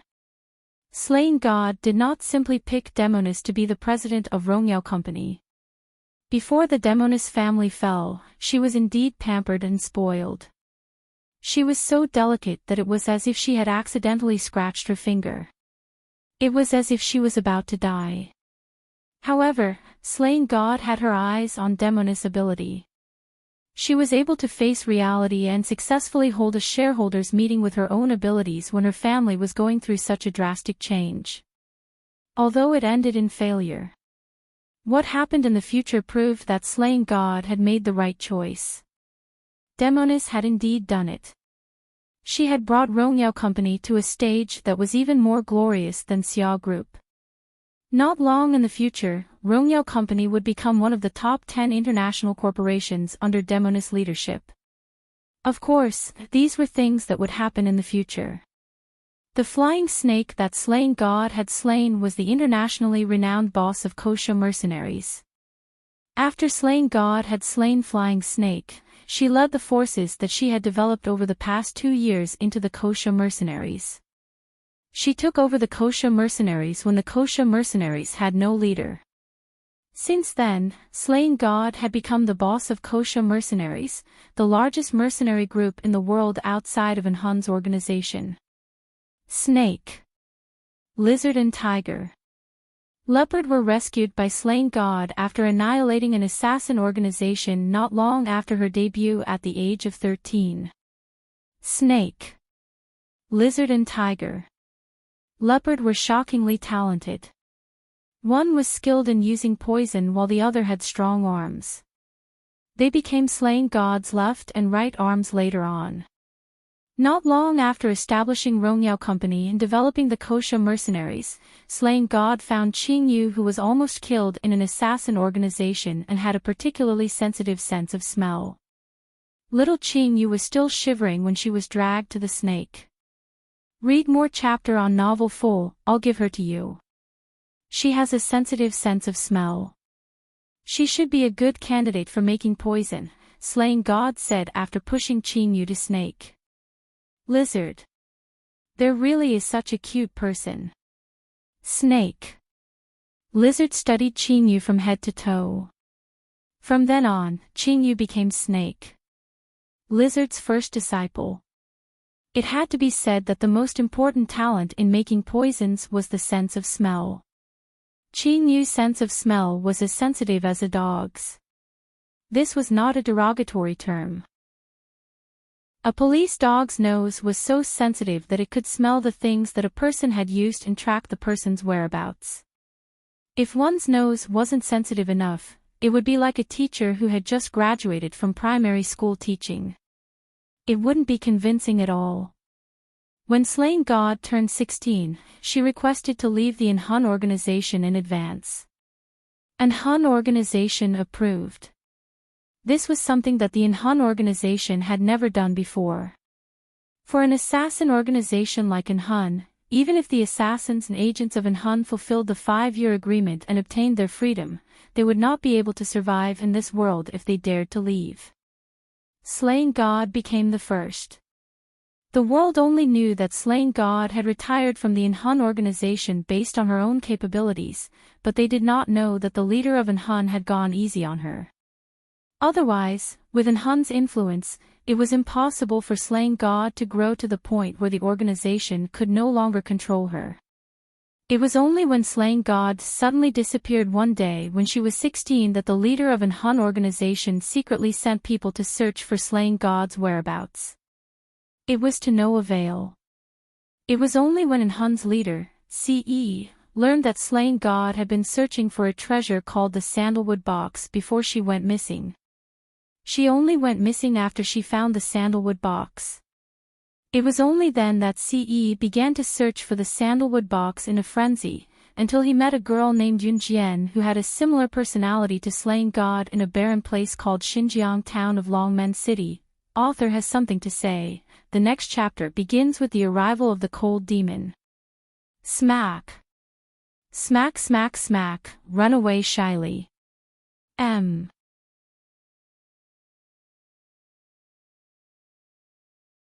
Chapter 2709. Leng Mei had no parents since she was young. She was an orphan. She was only 7 years old when the leader of the Blood Doll brought her home. The leader of the Blood Doll wasn't Di Lin, but his father, Di Luan. Di Luan was a very famous person back then. The Blood Doll organization was also very famous in the beginning. Leng Mei's real name wasn't Leng Mei. She didn't have a name. Her surname was given to her by Di Luan. Di Luan treated Leng Mei as his goddaughter because his wife wanted to have a daughter when she was alive. Unfortunately, she couldn't give birth to a daughter until she died. Di Luan loved his wife very much and followed her orders back then. So when his wife passed away, Di Luan found Leng Mei and took her as his goddaughter in order to mourn for her. Leng Mei was still very timid back then. When she was brought into the Blood Doll organization, she hid behind Di Luan and tightly grabbed onto his clothes. "Kid, she's your sister from now on," Di Luan said to Di Lin, who was only 10 years old back then, as he rubbed Leng Mei's head lovingly. Di Lin's skin was white and clear when he was 10 years old. Di Lin didn't have the habit of wearing black clothes and hats back then, so he didn't wear the black hat behind his collar. But that innate coldness made Leng Mei even more afraid. "I don't have a sister." At that time, the 10-year-old Di Lin only glanced coldly at Leng Mei, then turned and walked out of the hall. "You little brat." Di Luan was so angry that his whole body trembled. "Big brother doesn't seem to like me."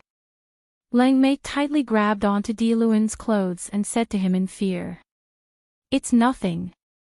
Mei Mei, if that brat dares to bully you, tell Godfather. Godfather will help you teach him a lesson." Di Luan said softly as he rubbed Leng Mei's head that didn't even reach his waist.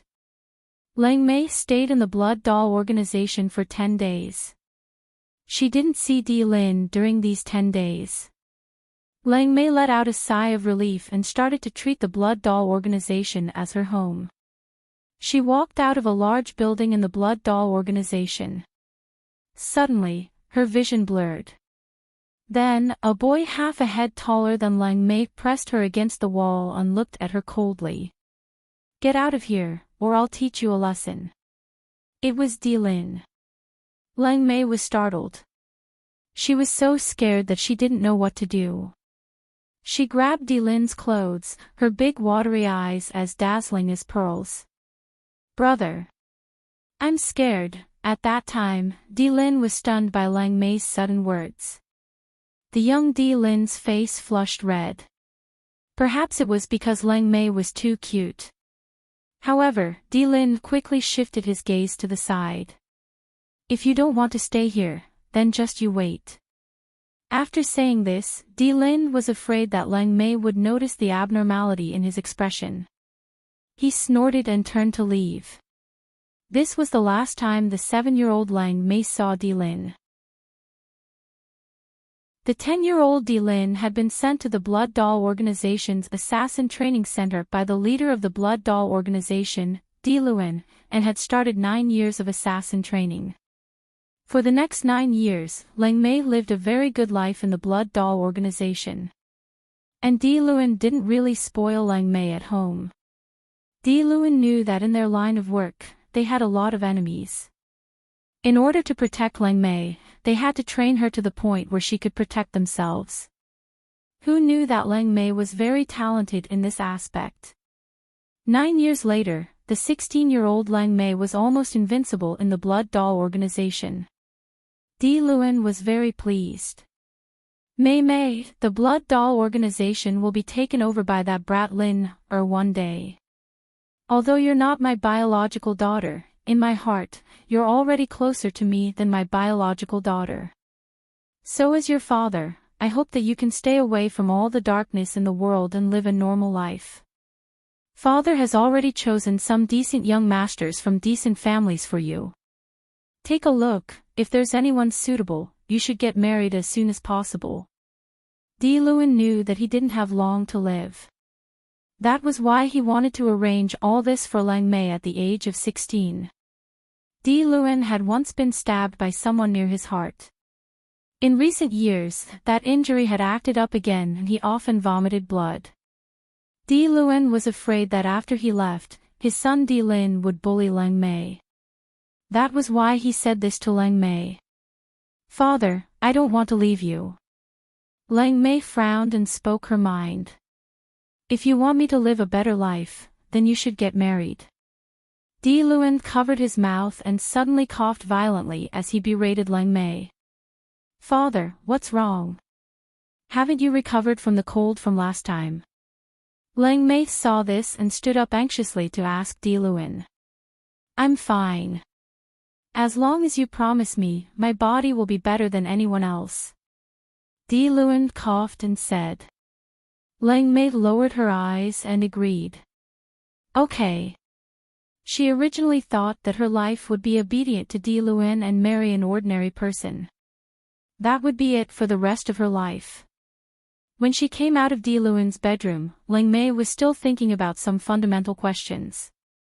But when she passed by the door of the villa that had been abandoned 9 years ago, someone suddenly covered her mouth from behind.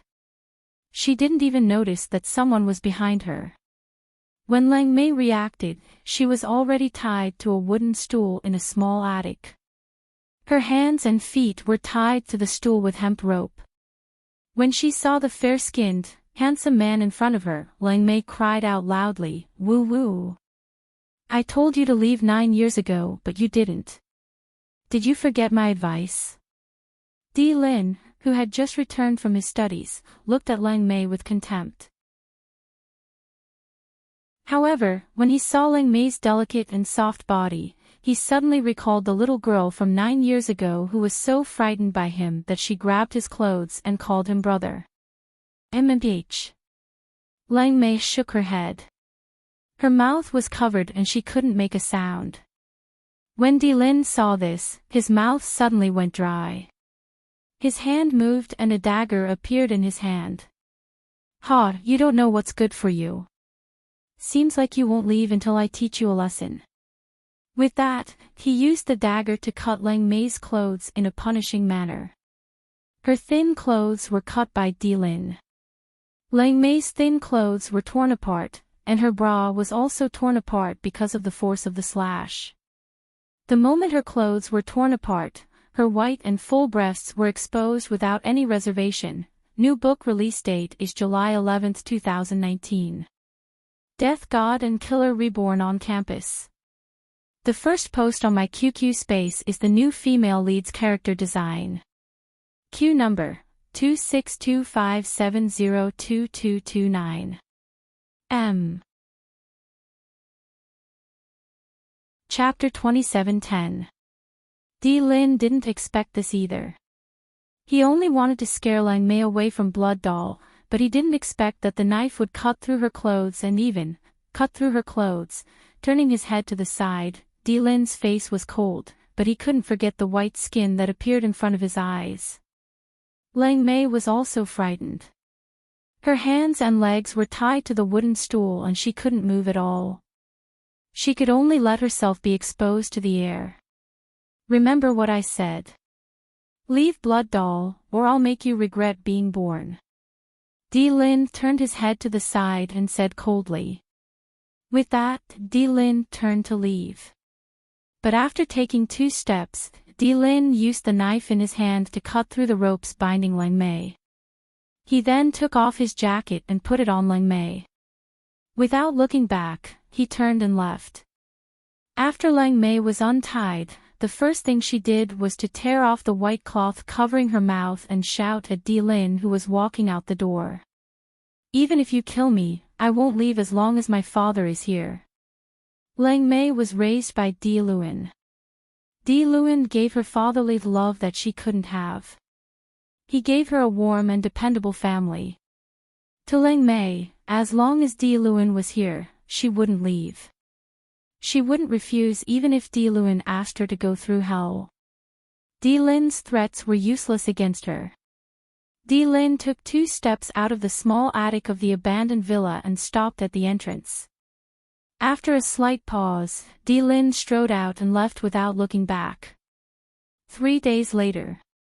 In order to welcome his son Lin's return and to help him integrate into the circle, Lin held a banquet. Although the current Blood Doll organization was an international organization, it was still a small organization that couldn't be compared to a truly large organization. Lin was already very impressive to be able to develop Blood Doll to its current state from scratch. The guests of this banquet weren't important people from the international community, but people with some status in the world. Actually, Lin had 2 goals. One was to introduce his son Lin, and the other was to find a husband for Lang Mei. The first segment went very smoothly. Lin himself had the aura of a king, enough to suppress the crowd, so he quickly made friends with many of Lin's friends. Lin saw that things were going smoothly on Lin's side, so he let Lang Mei hold his hand and brought Lang Mei to meet the young masters of the righteous forces. Rather than a meeting, it was more like a blind date in disguise. Can you cook? The person Lin chose was a wealthy young master. At this moment, the young master was looking at Lang Mei with an interrogative expression. Lang Mei shook his head. Then can you bear me a son? This is the most important thing. My family property needs a son to inherit. If you can't give me a son, or if you give birth to a daughter after marriage, you can't blame me for going out to find another woman after marriage. The young master, who was only 1 centimeter taller than the man in flats, looked at Lang Mei with a wretched tone as if he was picking up leftovers. Indeed, Lang Mei's godfather, Lin, was afraid that Lang Mei wouldn't be able to get married and was frantically looking for a son-in-law for her. This made Lang Mei, who was only 16 years old, sound like an old leftover woman. Marriage couldn't be rushed. Now that Lin was anxious, things went in the opposite direction. Other than these, I'm very satisfied with you. In that case, we The young master was still talking to himself. Lang Mei's frown deepened. If her godfather hadn't told her to forget her skills and become an ordinary person again, she would have grabbed this young master and given him a good beating. She's not getting married. Scram! Just as young Master Gu was still talking to himself, a fair hand wrapped around Lang Mei's arm. It was Di Lin. The young master of the Imperial Lin Chao dynasty grabbed Lang Mei and walked out in front of everyone. The crowd was left bewildered. Di Lin still maintained his cold face and dragged Lang Mei out of the banquet. He pinned her against the wall and looked at her with disgust. Father brought her up since she was young. How can you like someone like that? Are you trying to embarrass him? With that, Di Lin grabbed Lang Mei's chin and lifted her chin to look at him, provoking her further. Since you're so casual, why don't you be my mistress? Other than love and marriage, I can give you anything he can give you. Chapter 27:11. Lang Mei could hear the mockery in Di Lin's words. Lang Mei could hear the mockery and disdain in Di Lin's words. Lang Mei was not a weak woman. She fiercely shook off Di Lin's death grip and glared at Di Lin, saying, "Don't worry, I won't embarrass my father. I'll find a man who can make your blood doll organization proud." With that, Lang Mei turned around and returned to the banquet. For some reason, Di Lin's heart skipped a beat when he heard Lang Mei's last sentence.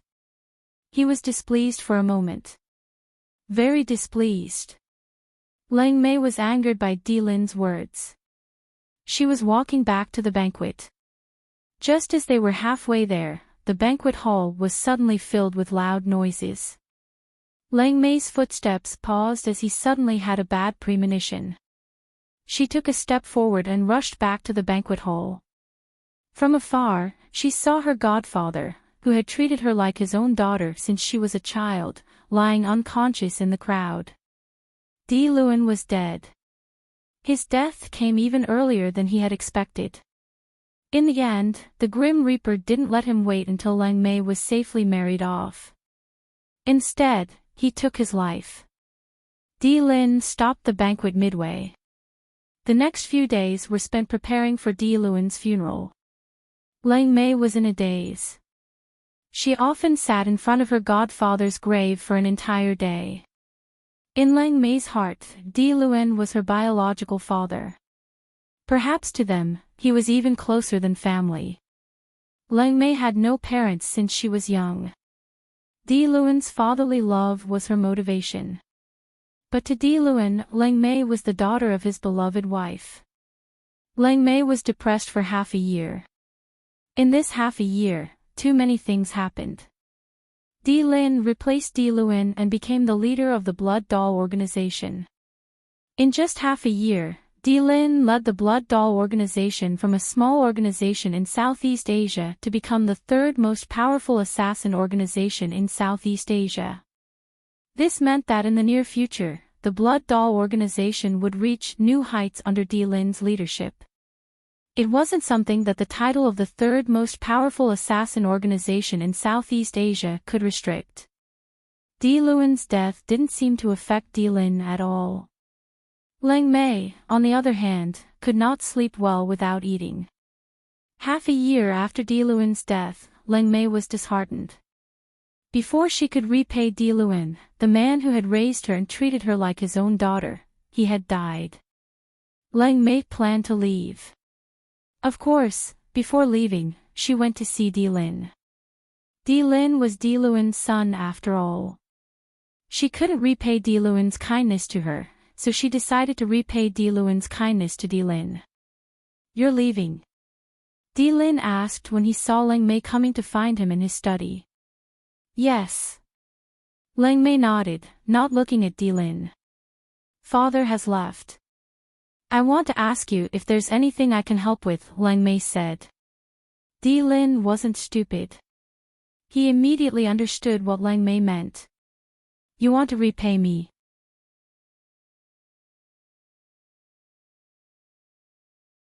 Chapter 27:12. Lang Mei didn't reject Di Lin in the end. Perhaps it was because she wanted to repay Di Luan's kindness, but Di Luan was dead and she couldn't do so anymore. So, she decided to return the favor to Di Luan's son, Di Lin. Of course, the main reason was that Lang Mei didn't hate Di Lin. When Di Lin pressed her against the desk and thrust into her body, Lang Mei grabbed Di Lin's shirt that he hadn't taken off and bit her red lips. She was so stunned that she didn't even make a sound. When Di Lin saw Lang Mei's frowning expression, his anger exploded. Originally, he wanted to gently cover her head and even bend down to kiss her red lips. However, when he saw Lang Mei's expression of forbearance for the sake of repaying his debt of gratitude, he instantly disappeared. Di Lin grabbed Lang Mei's slender waist with both hands and thrust inside her body. Because he had never had a woman before, Di Lin didn't know the meaning of gentle treatment. Lang Mei's upper body swayed left and right as Di Lin grabbed her waist. In the end, she grabbed the corner of the desk tightly to prevent herself from flying out. She knew that this was a loveless sex.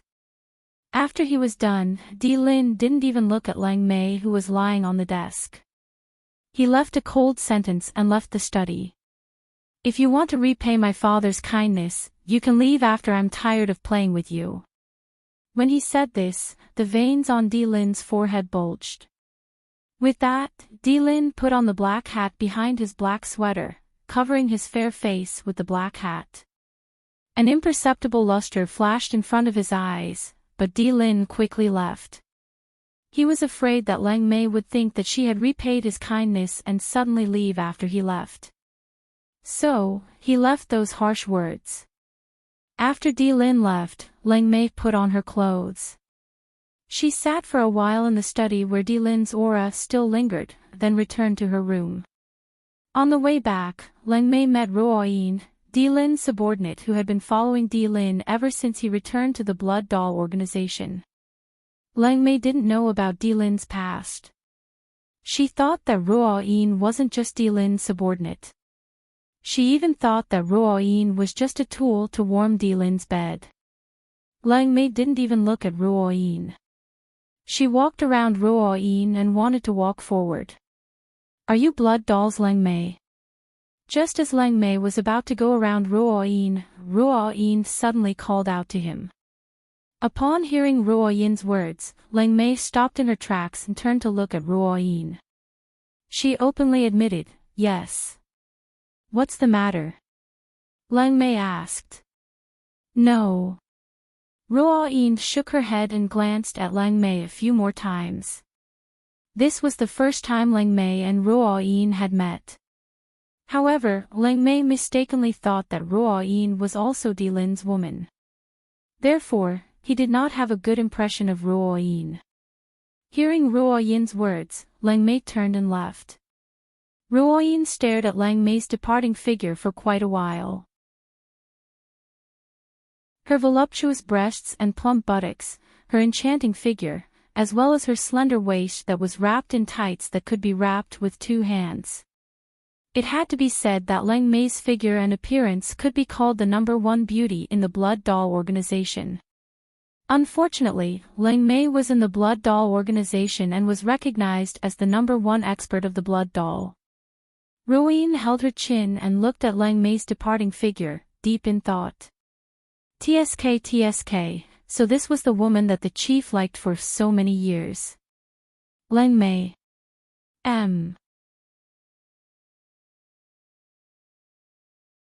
Chapter 27:13. Ruo Yin was indeed Di Lin's subordinate. Moreover, she was Di Lin's #1 subordinate. Di Lin was outstanding and was the target of many women's adoration. However, Ruo Yin did not like Di Lin. Moreover, Ruo Yin had someone she liked. The reason why Ruo Yin followed Di Lin was because she was very powerful. Di Lin needed a powerful subordinate like her. Ruo Yin needed Di Lin to get close to the person she liked. From then on, Lang Mei was Di Lin's mistress in the Blood Doll organization. This was something that everyone in the Blood Doll organization knew. Lang Mei did not care. She didn't care who had spread the news. Repaying her godfather, Di Luin, was the one thing that Lang Mei wanted to do the most. Di Lin would call Lang Mei to his room almost every night. After torturing her, he would let her return to her room. This seemed to have become a habit. 2 years passed just like that. 2 years later, Lang Mei was 18 years old. After being Di Lin's mistress for 2 years, Lang Mei's figure was much more voluptuous than when she was 16. Her chest was slender and graceful. Just walking out of the house would make people turn their heads. In the Blood Doll organization, Lang Mei, who had been Di Lin's mistress for 2 years, could do whatever she wanted in the organization. There were even people in the organization who claimed that Di Lin had no other women other than Lang Mei. He must like Lang Mei. Lang Mei would become the mistress of the Blood Doll organization's leader in the future. This was an unshakable fact. When these words came out, Lang Mei only smiled coldly. Others might not know, but how could she not know? When Di Lin was doing that with her, he had never kissed her lips.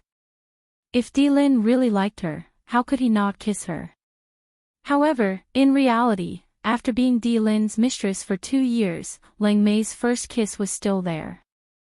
Today was the 20th anniversary of the Blood Doll organization. At the request of the higher-ups of the organization, Di Lin agreed to organize a camping trip. The Blood Doll organization's members participated. There were close to 50 people going together. The destination this time was a mountain called Qi Mountain. This mountain was nearly 2,000 meters above sea level. Although it wasn't very high compared to the highest mountains in the world, it was still considered high compared to ordinary mountains. Qi Mountain was surrounded by high and low cliffs. If one was not careful and fell down, even if one did not die, it would take a few days and nights to find someone. In short, not only was Qi Mountain far away, but it was also surrounded by clouds all year round. It was also abnormally steep. Lang Mei originally didn't plan to participate in this activity, but Di Lin added Lang Mei's name to the list without her consent. The Blood Doll members soon arrived at the foot of Mount Qi. From the foot of the mountain to the top, Lang Mei walked with Ruo Yin. Ruo Yin was a nice person. Lang Mei only found out later that Ruo Yin wasn't Di Lin's mistress. In addition, Ruo Yin was the only one in the Blood Doll organization who was more forthright. Although the two of them would bicker, their relationship was still quite good. At this moment, Ruo Yin bumped into Lang Mei and secretly whispered into her ear, "Aren't you going to go with the leader?" Him. Lang Mei was stunned. Then, she glanced at Di Lin, who was walking with the Blood Doll organization's higher-ups surrounded him, showing the demeanor of a king. In the end, Lang Mei shook her head, "He doesn't like me. Why should I go with him?" Calm. Wonderful Book House. Chapter 27:14. Ruo Yin was the first to be unhappy with Lang Mei's words. "He doesn't like you." Ruo Yin put her arm around Lang Mei's shoulder and said, Then tell me, do you like the leader?" Ruo Yin's question was asked secretly. When Lang Mei heard it, she was stunned. Coincidentally, Di Lin, who was walking in front, seemed to have heard Ruo Yin's question. He turned around and looked over. This glance caused Lang Mei to panic for no reason. "I don't like him," Lang Mei said without hesitation.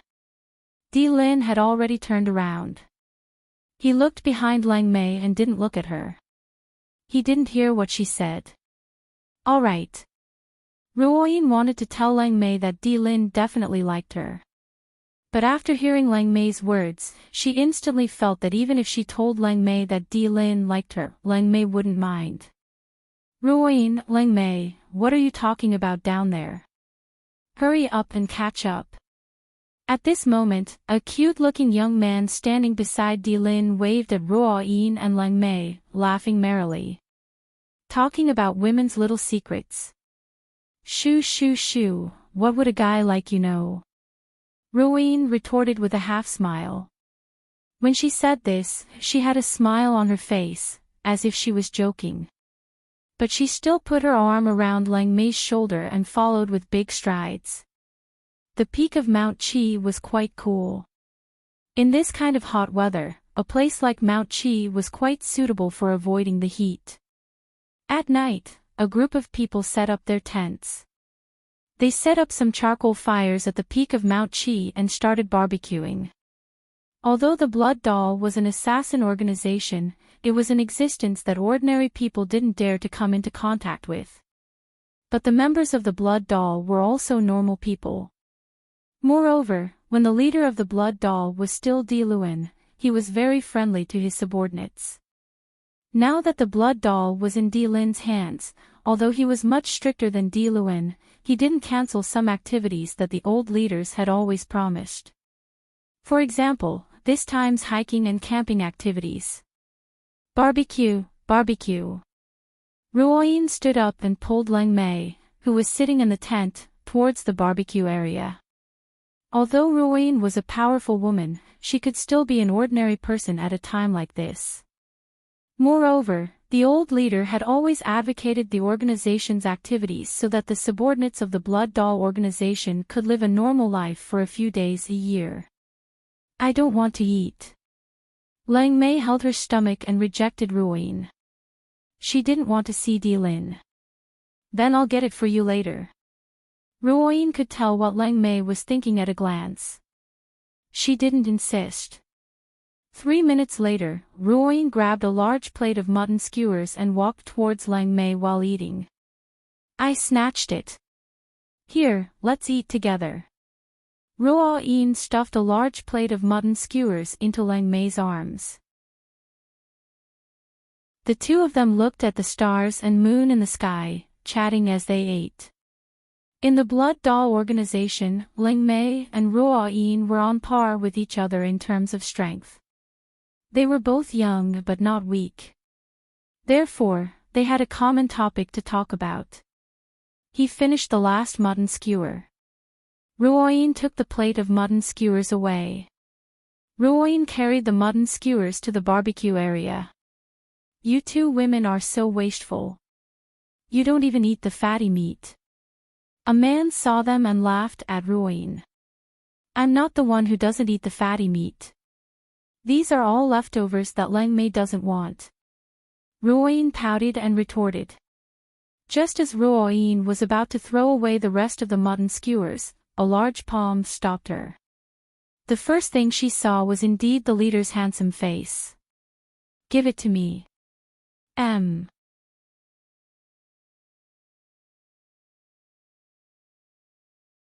Lord Leader, this is. Lang Mei was stunned. Then, he lowered his voice and hurriedly spoke. After being his mistress for 2 years, Lang Mei naturally knew what Di Lin wanted to do. But the moment Lang Mei finished speaking, Di Lin had already pulled off her pants and covered her mouth with his other hand. He took off her pants with one hand in 3 seconds. Surrounded by the tent set up by the Blood Doll members, she fell into a deep sleep. Then, he directly entered her. Author has something to say. I have a new book in my space, Death God and Killer Reborn on campus. The novel will be released on July 11th.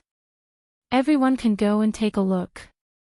A certain idiot author's QQ number is 26257022229. Also, if you want to read other side stories, be sure to add me on QQ and let me know. Because after the side story is over, this book will truly end.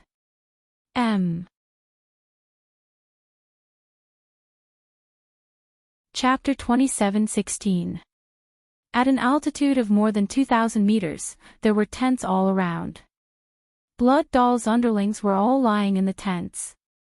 Di Lin tormented Lang Mei in her tent for an hour. Lang Mei bit her red lips hard, not daring to breathe too loudly. Just like before, Di Lin stayed with Lang Mei for an hour and did it for an hour. After he was done, he pulled up his pants and left. Lang Mei did not sleep the entire night in her tent.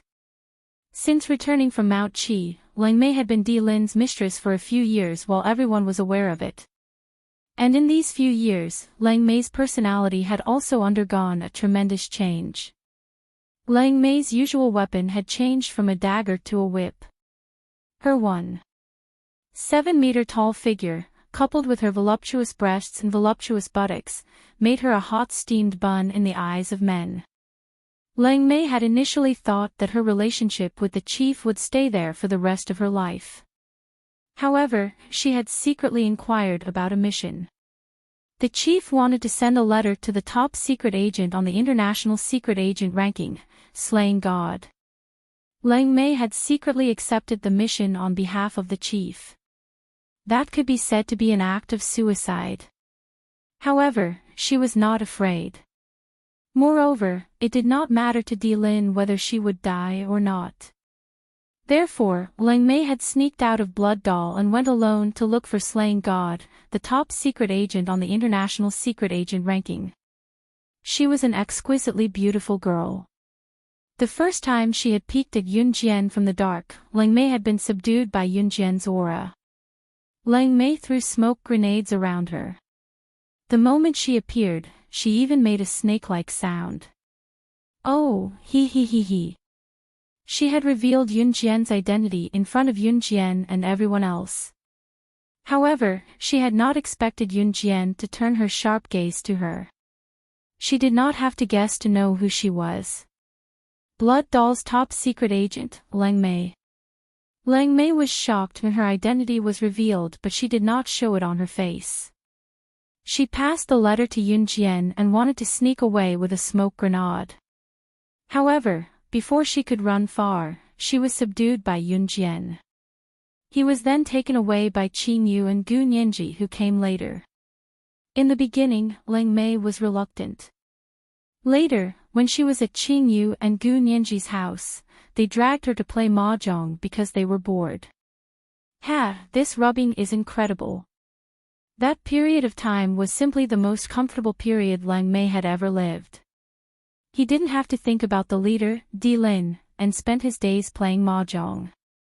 The most satisfying thing was playing mahjong. She, Lang Mei, would definitely win. He would let Qing Yu and Gu Nianji cook and wash his clothes for him if he won a round. Lang Mei felt that she could be Yun Jian's captive forever. Lang Mei was shocked when she heard that the chief had given the Blood Doll organization to Yun Jian in order to find her. However, she still wanted to stay at Qing Yu's house. Who wouldn't like to eat and stay for free? When Yun Jian took down the Blood Doll organization and agreed to let Lang Mei return to Di Lin's side, Yun Jian even went to Qing Yu's house to chase her away. You want me to leave? When Lang Mei heard that Yun Jian was going to let him go, his eyes widened in shock. Yun Jian nodded and kicked open the door to Qing Yu's house with one foot. She flicked her head to the side and revealed a playful smile, signaling Lang Mei to leave. I'm your captive. I'm not leaving. Lang Mei refused to leave no matter what. If one were to talk about captives since ancient times, Lang Mei would definitely be the first one who refused to leave from the bottom of her heart. Seeing how Yun Jian was shooing her away, Lang Mei hugged the door tightly and shouted at Yun Jian in exasperation, "Young master, you're not going to make it. I'm not leaving. I'm going to stay here. At most, I'll pay the rent. It's not like I can't afford it."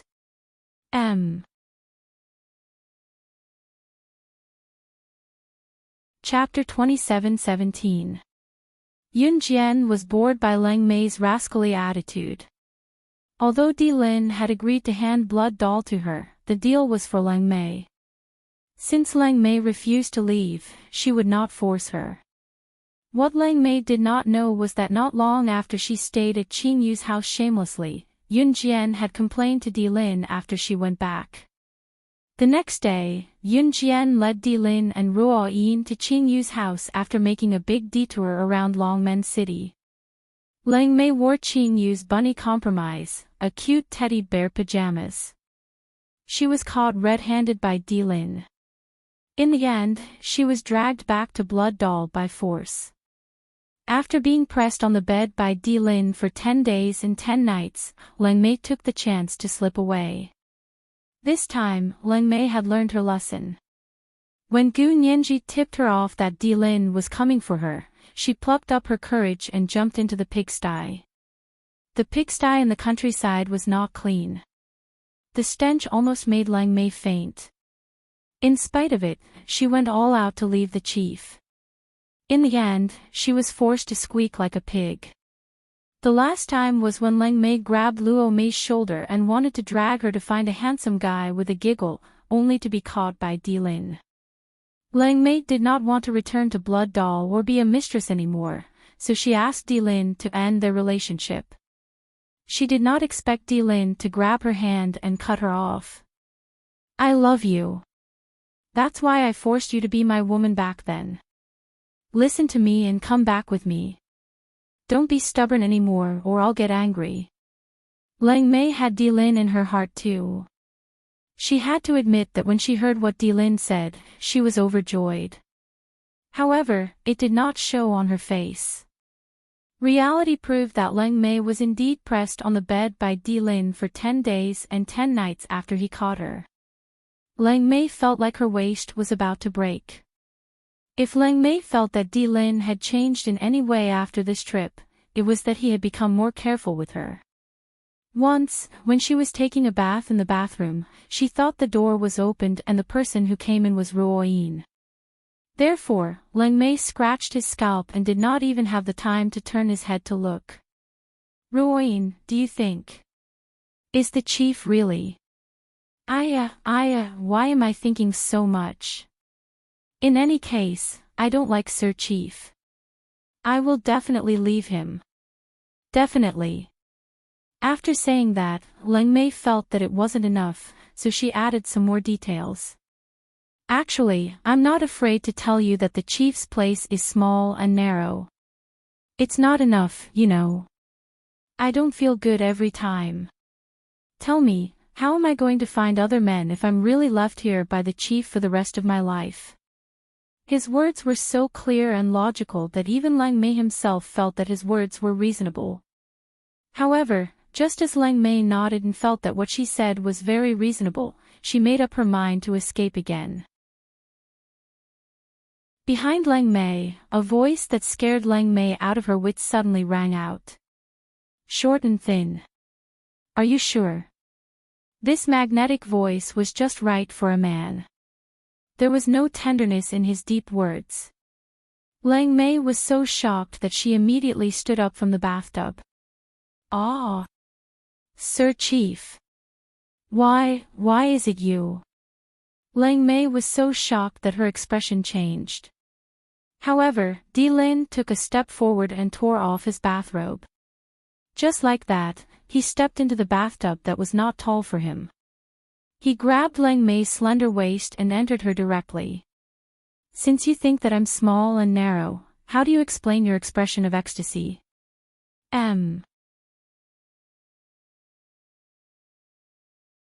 Chapter 27:18. Translator, Endless Fantasy Translation Editor, Endless Fantasy Translation. A photo album, He's Shameless, page 1/1, caught off guard, Lang Mei pounced on Delin. Her lips couldn't help but let out 2 moans. These 2 moans were so soft that even Lang Mei herself didn't believe it was her own voice. However, the truth was that Delin was not indecent and Lang Mei enjoyed it. However, Lang Mei would never admit it even if she was beaten to death. Until one day, Lang Mei sat on her bed. Delin walked in from outside. Delin didn't say anything. He just dragged her out. In the Blood Doll Organization's hall. When Lang Mei walked into the Blood Doll Organization's hall, she saw countless members of the organization's upper echelons. At that moment, the Blood Doll Organization's upper echelons were staring at Lang Mei as if they were looking at an unpardonable criminal. Lang Mei was bewildered by their gaze, not knowing what had happened. "Leader, Did you really hand the Blood Doll organization over to Slaying God for this woman? One of the Blood Doll organization's upper echelons glared at Lang Mei with his round eyes and asked. Even if you usually dote on her, you shouldn't do that. Our Blood Doll organization was developed step by step by the old leader to where it is today. How can we just, for a woman? Among the Blood Doll organization's upper echelons, another one spoke up after the first one. They were all complaining about how Lin doted on Lang Mei. Everyone had seen how he doted on her in the past. It was not a big deal, so they let it go. However, this time, Lin had even handed the Blood Doll organization over to Slaying God, the #1 secret agent on the international secret agent chart, for Lang Mei. However, Lin heard all the insults directed at Lang Mei from his subordinates, but he did not say a word. Lang Mei looked at Lin and then at herself, puzzled. What did he mean? Did he want her to listen to the Blood Doll organization's upper echelon's prejudice against her? He wanted her to understand how stupid it was for her to steal the envelope that he wanted to send to Slaying God personally and send it to her without his permission. Lang Mei took a step back. It's my fault, Lang Mei. Cough. I'll take responsibility for what I did. From today onwards, I will withdraw from the Blood Doll organization. I will never harm you again. Lang Mei wanted to shake off Lin's hand, but she couldn't. She grabbed her hair coolly and said to the Blood Doll's higher-ups. She will leave the Blood Doll organization. When everyone thought Lin wouldn't agree, Lin suddenly said. After he finished speaking, Lang Mei was also suddenly stunned, and then his heart turned cold. So, he also wants me to leave the Blood Doll organization. If that was the case, then because in 2 months, she will marry me as the wife of the leader of the Blood Dolls. While everyone was confused, Lin suddenly pulled Lang Mei into his arms and declared his sovereignty in front of everyone in the Blood Doll organization. Lang Mei stayed in her room and had yet to recover. How could she? How could she agree to the leader's request? Where's the ring? It was a proposal ceremony. Not a single one. Lang Mei scratched his head helplessly. At this moment, Lin walked into the room. At the same time, he was holding a rectangular object in his hand. At first glance, Lang Mei thought it was a marriage proposal from Lin. As expected, Lin came to Lang Mei and handed the rectangular object to her. A marriage proposal. Lang Mei blushed when she heard that. She glanced at Lin with a, "That's more like it" look, then took the rectangular object from him. It was a photo album. She flipped through 2 pages randomly. However, the moment Lang Mei took the photo album and flipped through 2 pages, her face turned redder than a monkey's butt. This photo album. It was all in this photo album. All of it. It was all of the expressions on her face and her long, slender legs that were wrapped around his body when they were doing it. There were also photos of her being intimate with him in various places. When did he do it? How could he take such embarrassing photos and save them in a photo album? Shameless. Book Guesthouse Reading Website. Chapter 27:19. Lang Mei's face quickly turned red. She felt like her face was being burned by fire. She was so embarrassed that she couldn't control herself. What the hell is this? I don't want it. Lang Mei rolled her eyes and pretended that she didn't understand the contents of the album Lin gave her. She pursed her lips and reached out with her slender and beautiful hand, wanting to tear the album apart. How could she possibly keep something that would make her feel extremely shy? Other things aside, if someone were to see it, would she still have any face left? Just as Lang Mei was about to tear the album apart, Lin seemed to have known what she was going to do. He used his body, which was even taller than Lang Mei, to snatch the album from her hands. As a wedding gift, it's better for me to keep it. As Lin spoke, He raised the album high and turned to walk out of the door. Lang Mei was 1.7 meters tall. The moment Lin took the album from her hand, she jumped up to grab the album in the air but couldn't reach it. Give it to me. Give it to me. Leader, can you give it to me? I'll do whatever you want in the future. Give it to me. Lang Mei chased after Lin all the way out of the room. No one saw that the moment Lin walked out of the room with the album that Lang Mei begged for as she ran, his cold smile was slightly raised. There were still 2 weeks before the wedding that Lin promised her. In the garden. Lang Mei, who was taking Lin for a walk in the garden, had asked him for the 190th time. Are you really going to marry me? In return, Lin replied patiently, yes. He had been waiting for this day for a long time. Lang Mei gulped and looked up at Lin. She used a different method to ask the original question, then, are you really going to marry me? Yes. Lin didn't get annoyed by Lang Mei's question. His slender hand interlocked with Lang Mei's slender hand. He stared at her with undisguised adoration and replied solemnly. Lang Mei gulped softly, suppressing the joy in her heart that could not be expressed. She smiled and looked at Lin. Is this okay? I was only your mistress before. At this critical moment, Lang Mei became shy. She glanced at Lin like a flower waiting to blossom. Before she could finish her sentence, Lin grabbed her wrist and said coldly, Don't worry, Mississippi, who said you were my mistress? He had never treated her as his mistress. That's what the organization said. I was only 16 back then and you forced me.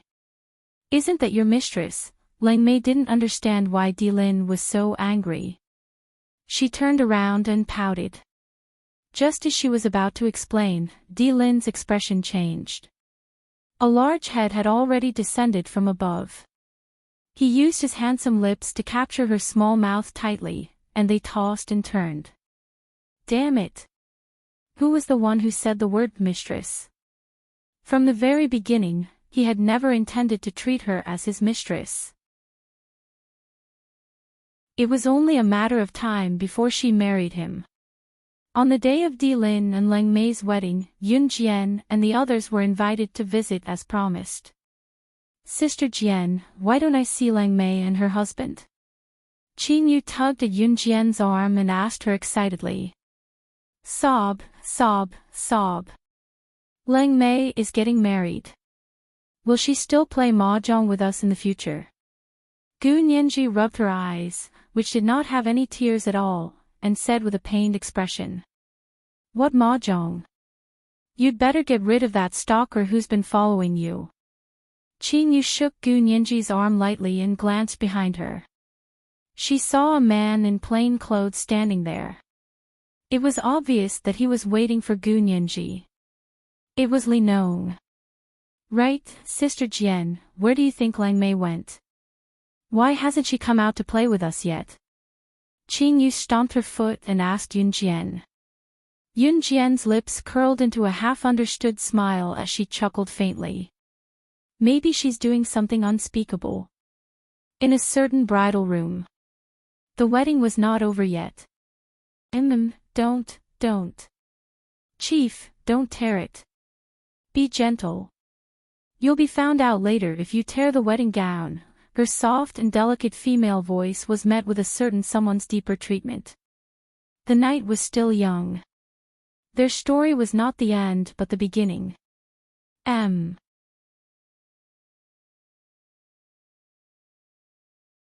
Chapter 27:20. How nice would it be if you were a boy? If you weren't a girl, you'd be the boss. You'd be the most favored eldest son of the Qing family. God, why are you doing this to us? The words Shenji had heard the most since he was young were his mother hiding in her room, wiping away her tears as she nagged. She was a girl, not a boy. This was her mother's lifelong hatred. She hated that she was not a boy and could not bring her mother a promotion in the Qing family. Therefore, Shenji had been ordered around by the Qing family since she was young. She was already tired and numb.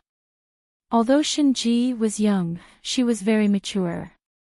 When she was 5 years old, she chose to escape from such a family.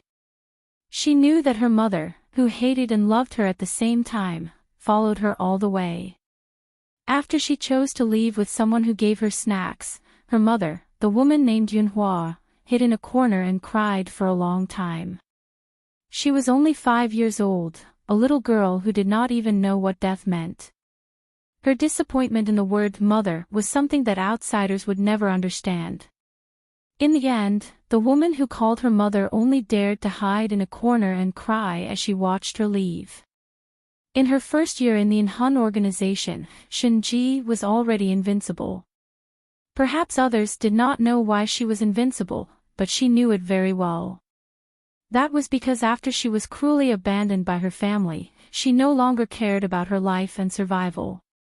Even if she died, such a life without goals was meaningless to her.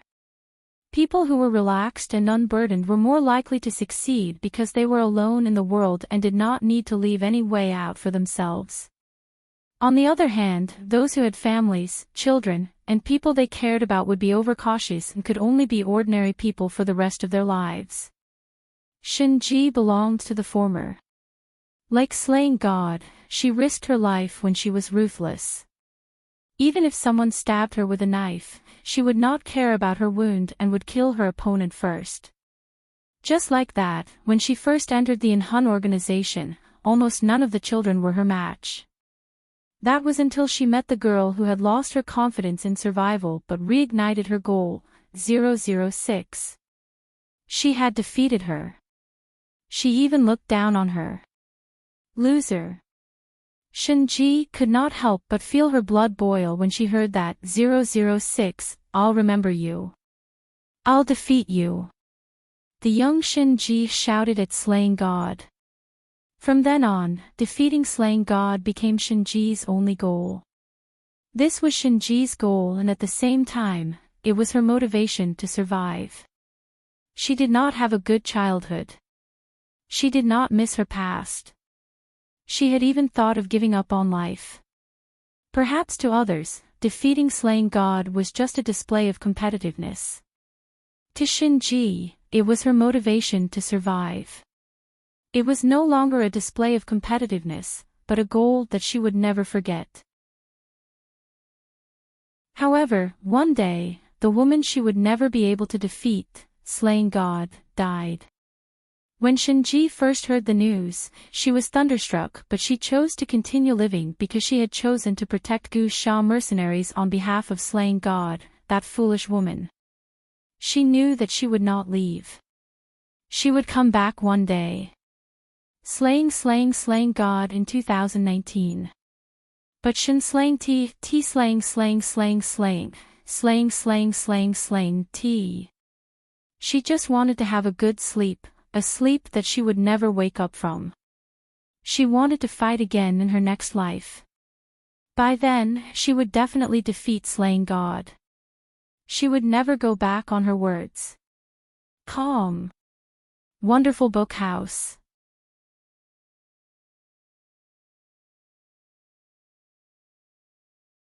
Yuan Lin was cruel. To him, Yi Ji was just a stranger. He wasn't a stallion that would reach out to any woman. Please don't hit me, sob, please don't hit me. Yi Ji woke up from her dream. She saw Yuan Lin standing beside her. She was so scared that she hugged her chest and shrank into the corner. Yuan Lin's eyes twitched when he saw the tears in her eyes. He didn't say anything. He grabbed Yi Ji's ankle and dragged her out from the corner of the bed. Then he tore off her clothes. Yi Ji wasn't wearing a bra. Her chest looked flat. Yuan Lin never saw Yi Ji as a woman. But when Yuan Lin tore off Yi Ji's clothes, her chest, which was wrapped under her clothes, looked flat but was abnormally full. Seeing the scene in front of him, Yuan Xing's entire body froze. What are you doing? Yi Ji was scared by Yuan Lin's action. She shrank back into the corner and wrapped the blanket around her chest. At this moment, Yuan Xing walked to Yi Ji's side and pulled her clothes away from her chest. He said indifferently, "Apply the medicine."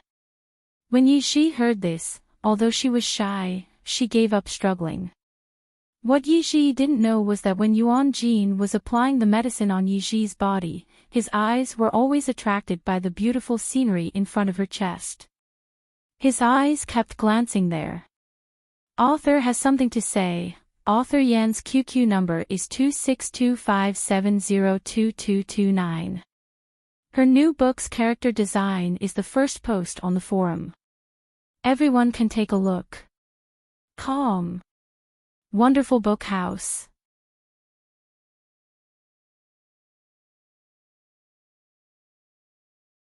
Yuan Xing stretched out his hand and handed over the candied haws that he had not eaten. "Aren't you not?" Yi Ji licked her hand, which still had a trace of the sweetness of the tanghulu. She raised her head and looked at Yuan Jin, who was handing her the tanghulu, with a look of surprise. Yuan Xing looked away. He didn't look at her swaying upper body as he answered Yi Ji. Yi Ji looked excited and happy. She sat on the flower bed and swayed her upper body. The girl didn't know that her swaying posture reminded a certain someone of the endless scene he saw when he applied medicine for her. A certain someone had a physiological reaction because of her actions. Book Guesthouse Reading Website.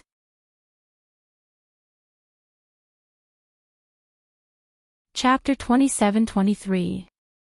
Although Yi Ji was timid, it was the kind of fear that came from the depths of her soul. However, being timid didn't mean that Yi Ji was stupid. On the contrary, Yi Ji was quite smart. When she was reborn into this little beggar's body, although she had an unforgettable fear of people, Yi Ji understood that in a place like a brothel, a girl had to disguise herself if she wanted to leave with a clean record. Therefore, she didn't hesitate to make herself look dirty every day. She smeared her face until it was as black as charcoal and her entire body looked like it had rolled in a smelly ditch. People would smell her from afar and wouldn't want to get close to her. However, no matter how smart Yi Ji was, she couldn't tell that Yuan Xing had a physiological reaction to her. After licking the candied hawthorn in her hand, Yi Ji walked back with Yuan Xing side by side. Halfway through, Yi Ji touched her dirty face and turned her head to look at Yuan Xing with a smile. "Yuan Xing, I'm saving money now. When I have enough money, can I go home?" The home she was referring to was the home with Qin Yiru and Yun Yi. Although Yi Ji already knew from Yuan Xing that she was a puppet that the heavens and earth couldn't tolerate, a soul that didn't belong to this world, she had to endure hardships. As long as she went back, her mother and brother wouldn't mind having an extra mouth to feed. Moreover, she could have an elder sister, the original owner of her body, Yun Jian. "Okay," Yuan Xing responded. Yuan Xing didn't know that his response made Yi Ji work harder in the brothel. However, the good times didn't last long. The brothel was closed down and the brothel owner's expenses were reduced to zero. Therefore, he sold Yi Ji to Sister Lu, who worked in the entertainment industry. This time, the bitter days of the past reappeared. Sister Lu arranged for Yi Ji to stay at the bottom of the stairs, a place that couldn't even be compared to a small attic. She made Yi Ji follow the crew every day and act as a logistic support, moving heavy props around. Sometimes, when she wasn't satisfied, she would be beaten by Sister Lu. Yuan Xing didn't stop Sister Lu from hitting her once. Instead, he followed Yi Ji and only stood to the side and watched when Yi Ji was bullied. When Yi Ji was covered in wounds, he would apply medicine for her. To Yuan Jin, Yi Ji was an insignificant person. This was one of the reasons why Yuan Jin could only watch and not do anything.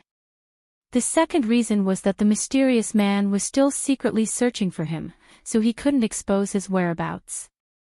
After Xing Feng was captured, Xing Feng entrusted all the hopes of changing the future to Yuan Xing.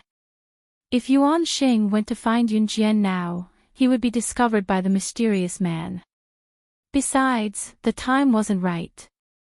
He couldn't ruin all his plans just because of a woman who didn't mean anything to him, Yi Ji. Moreover, Yi Ji had never complained about it. On the contrary, when Ye Ji was bullied, the first person she thought of was him. She would complain to him about the injustices she had encountered. No matter what happened, she would immediately complain to him. But just when Yuan Xing thought that Yi Ji would always treat him as the first person in her life to talk to, the first person she cared about, one day, Yi Ji met Yunjian. Not only did Yunjian tell Yi Ji that she was under her protection, she even helped Yi Ji hit the top actress in front of everyone. This made Yi Ji's heart pound like a little deer. As usual, when Yuan Xing came to Yi Ji's bedroom that day, he saw Yi Ji staring at a corner and smiling foolishly. In the past, at this time, Yi Ji would have already complained to him or told him what she had always wanted to say. But today, what are you smiling about? Yuan Xing couldn't help but interrupt Yi Ji's smile. But she asked him if he was looking for her to send a letter to Yunjian. Of course, Yuan Xing denied it. Who would have thought that Yi Ji would say something that would cause Yuan Jin's heart to choke? Then you don't have to look for me in the future. I have friends. She was chasing him away. This was the first time she said something like that to him.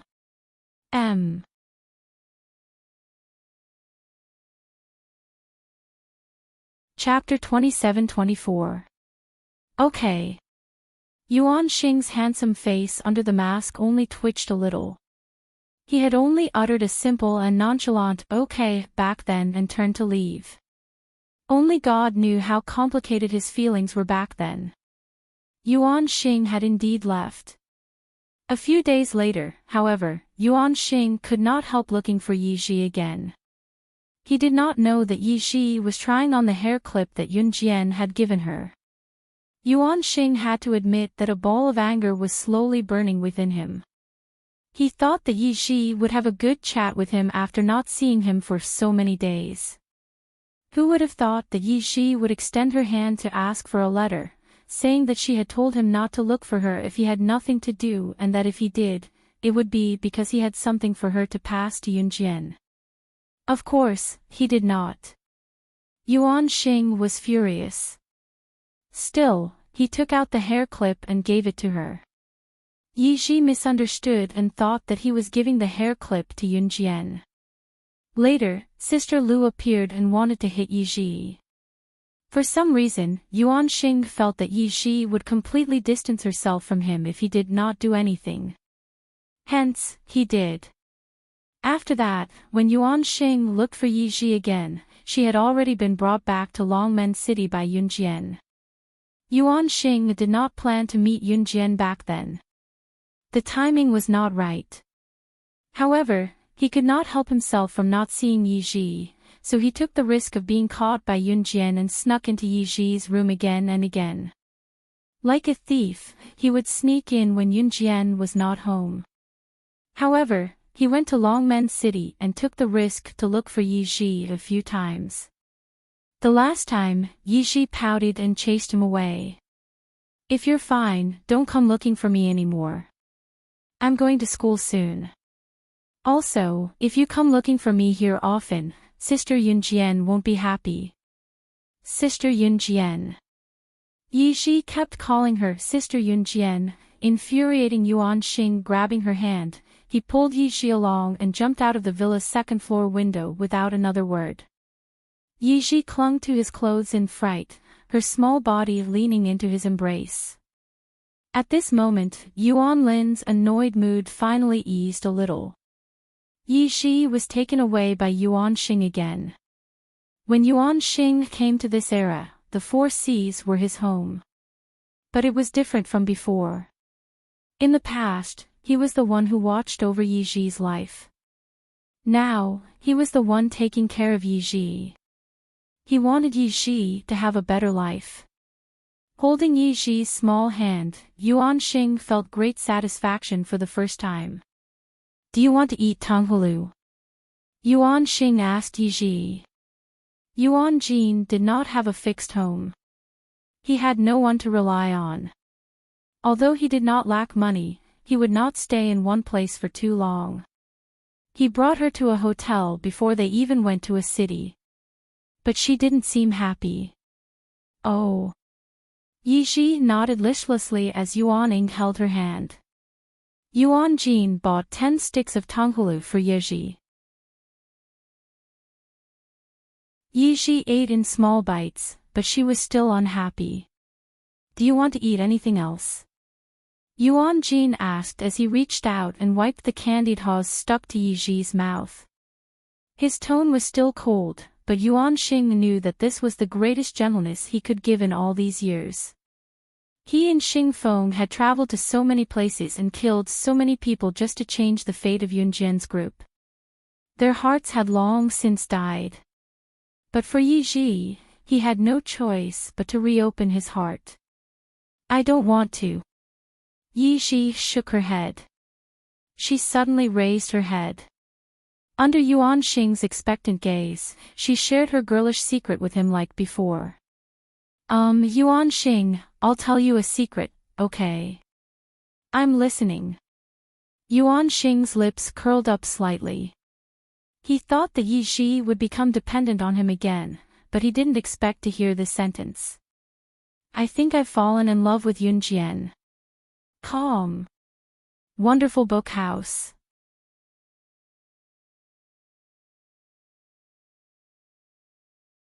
Chapter 27-25. Translator, Endless Fantasy Translation Editor, Endless Fantasy Translation, page 1/1. In the past, when Yunjian treated Yi Ji well, Yi Ji only hid in a corner and secretly rejoiced. Seeing this, Yuan Xing felt extremely displeased in his heart. Seeing Yi Ji hiding in a corner and secretly reminiscing about Yunjian, Yuan Xing was very unhappy. This time, Yi Ji was even more ruthless. Just when Yuan Xing thought that she would secretly tell him her little secret like before, she suddenly said this. Yuan Xing's face instantly turned darker than a frying pan. But that was not all. Yi Ji's next sentence was even more ruthless. It's not that kind of like, it's. I feel like it's the kind of like a girl has for a guy. Yuan Xing's face only darkened, but in reality, his heart was very complicated. I don't know if it's that kind of like. Before Yuan Xing's face could finish darkening, Yi Ji suddenly covered her face and shook her head shyly. That face of a little girl who had a crush on someone and confided in someone she trusted looked very much like love. And Yuan Xing was not the one Yi Ji had a crush on, but the one Yi Ji confided in. His face could no longer be described as dark. Anyway, I feel that Sister Yunjian is very, very handsome. Oh right, Yuan Xing, do you know where Sister Yunjian went? Let's go find her together, I feel like I haven't seen her in a long time. Yi Ji gradually recovered from her crush. She was already holding Yuan Xing's hand and looking up at him. Although Yuan Xing would not help her when she was bullied in the past, he would unconditionally agree to go wherever she wanted to go. Yi Ji thought that Yuan Xing would agree immediately. Who knew that Yuan Xing would reach out and grab her little hand? He did not even care that the candied haws in her arms had fallen to the ground. He rejected her directly. No. After that, Yuan Xing pulled Yi Ji and dragged her away. Why not? However, Yi Ji didn't ask this question. She forcefully swallowed the last question she wanted to ask. Over the next few days, Yuan Li brought Yi Ji to several cities and wandered to many places. Yi Ji had been sulking the whole time. She only ate a few mouthfuls of food and curled up in the corner of the bed when she slept. Her expression was dull and lifeless. She didn't even bother to look at her favorite candied hawthorn. People who had family in their hearts, no matter how far away they were from home, no matter how much they wanted to leave home in their childhood, once they left, they would want to fly back to their parents' side. Yi Shi was just like that. In less than 2 months, Yuan Xing could not bear to send Yi Shi back to Longmen City. Yi Shi happily returned home and went back to school. At first, Yuan Xing really left alone. Later on, Yuan Xing would think of Yi Shi every night, so he decided to stay by her side. Yi Shi, who had returned to school, was very afraid of her classmates. It was a kind of fear that came from the depths of the soul. A puppet that shouldn't exist in this world couldn't control when facing a human. But it was different from the past. Yi Shi worked very hard in school to make herself brave. Just like what Yun Jian had said, she was a human, a version of herself with a physical body. In spite of that, bullying of the weak still happened in school. There was once when Yi Shi covered her ears and was dragged to the corner of the school by 5 to 6 girls. Yi Shi squatted in the corner, not daring to lift her head. Just as the 5 or 6 girls were about to beat Yi Shi up, a sudden gust of wind blew in all directions. In that gust of wind, there were also countless small stones, all of which smashed onto the bodies of the 5 or 6 girls, frightening them to the point that they did not dare to make a move against Yi Shi.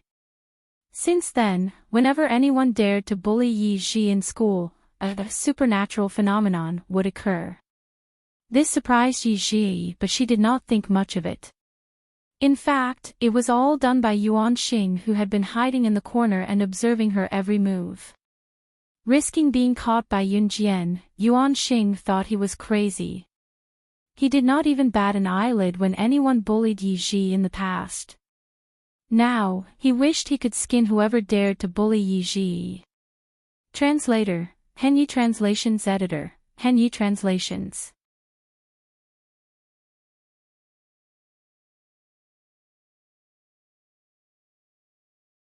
Can I refuse him? Yi Shi thought for a long time in her little head. In the end, she looked at herself in the mirror and shook her head twice. She pouted and asked herself in the mirror. No. She was just talking to herself, but suddenly, she got a reply. Yi Shi looked in the direction of the voice in shock. She saw Yuan Xing walking toward her. You. When did you come in? Yi Shi was shocked. I'm here to check on my bride in advance. Yuan Xing smiled wickedly. He took 3 steps forward and grabbed Yi Shi's hand, pressing her down on the makeup table. Don't tear my clothes. Yuan Xing. If you do this again, I'll get angry. I'm really angry. Don't. What's this feeling? Don't. It's so embarrassing. Don't touch there, that's so dirty. Don't lick it. Calm. Wonderful Book House, you're tuning into the LoveLore Library YouTube channel.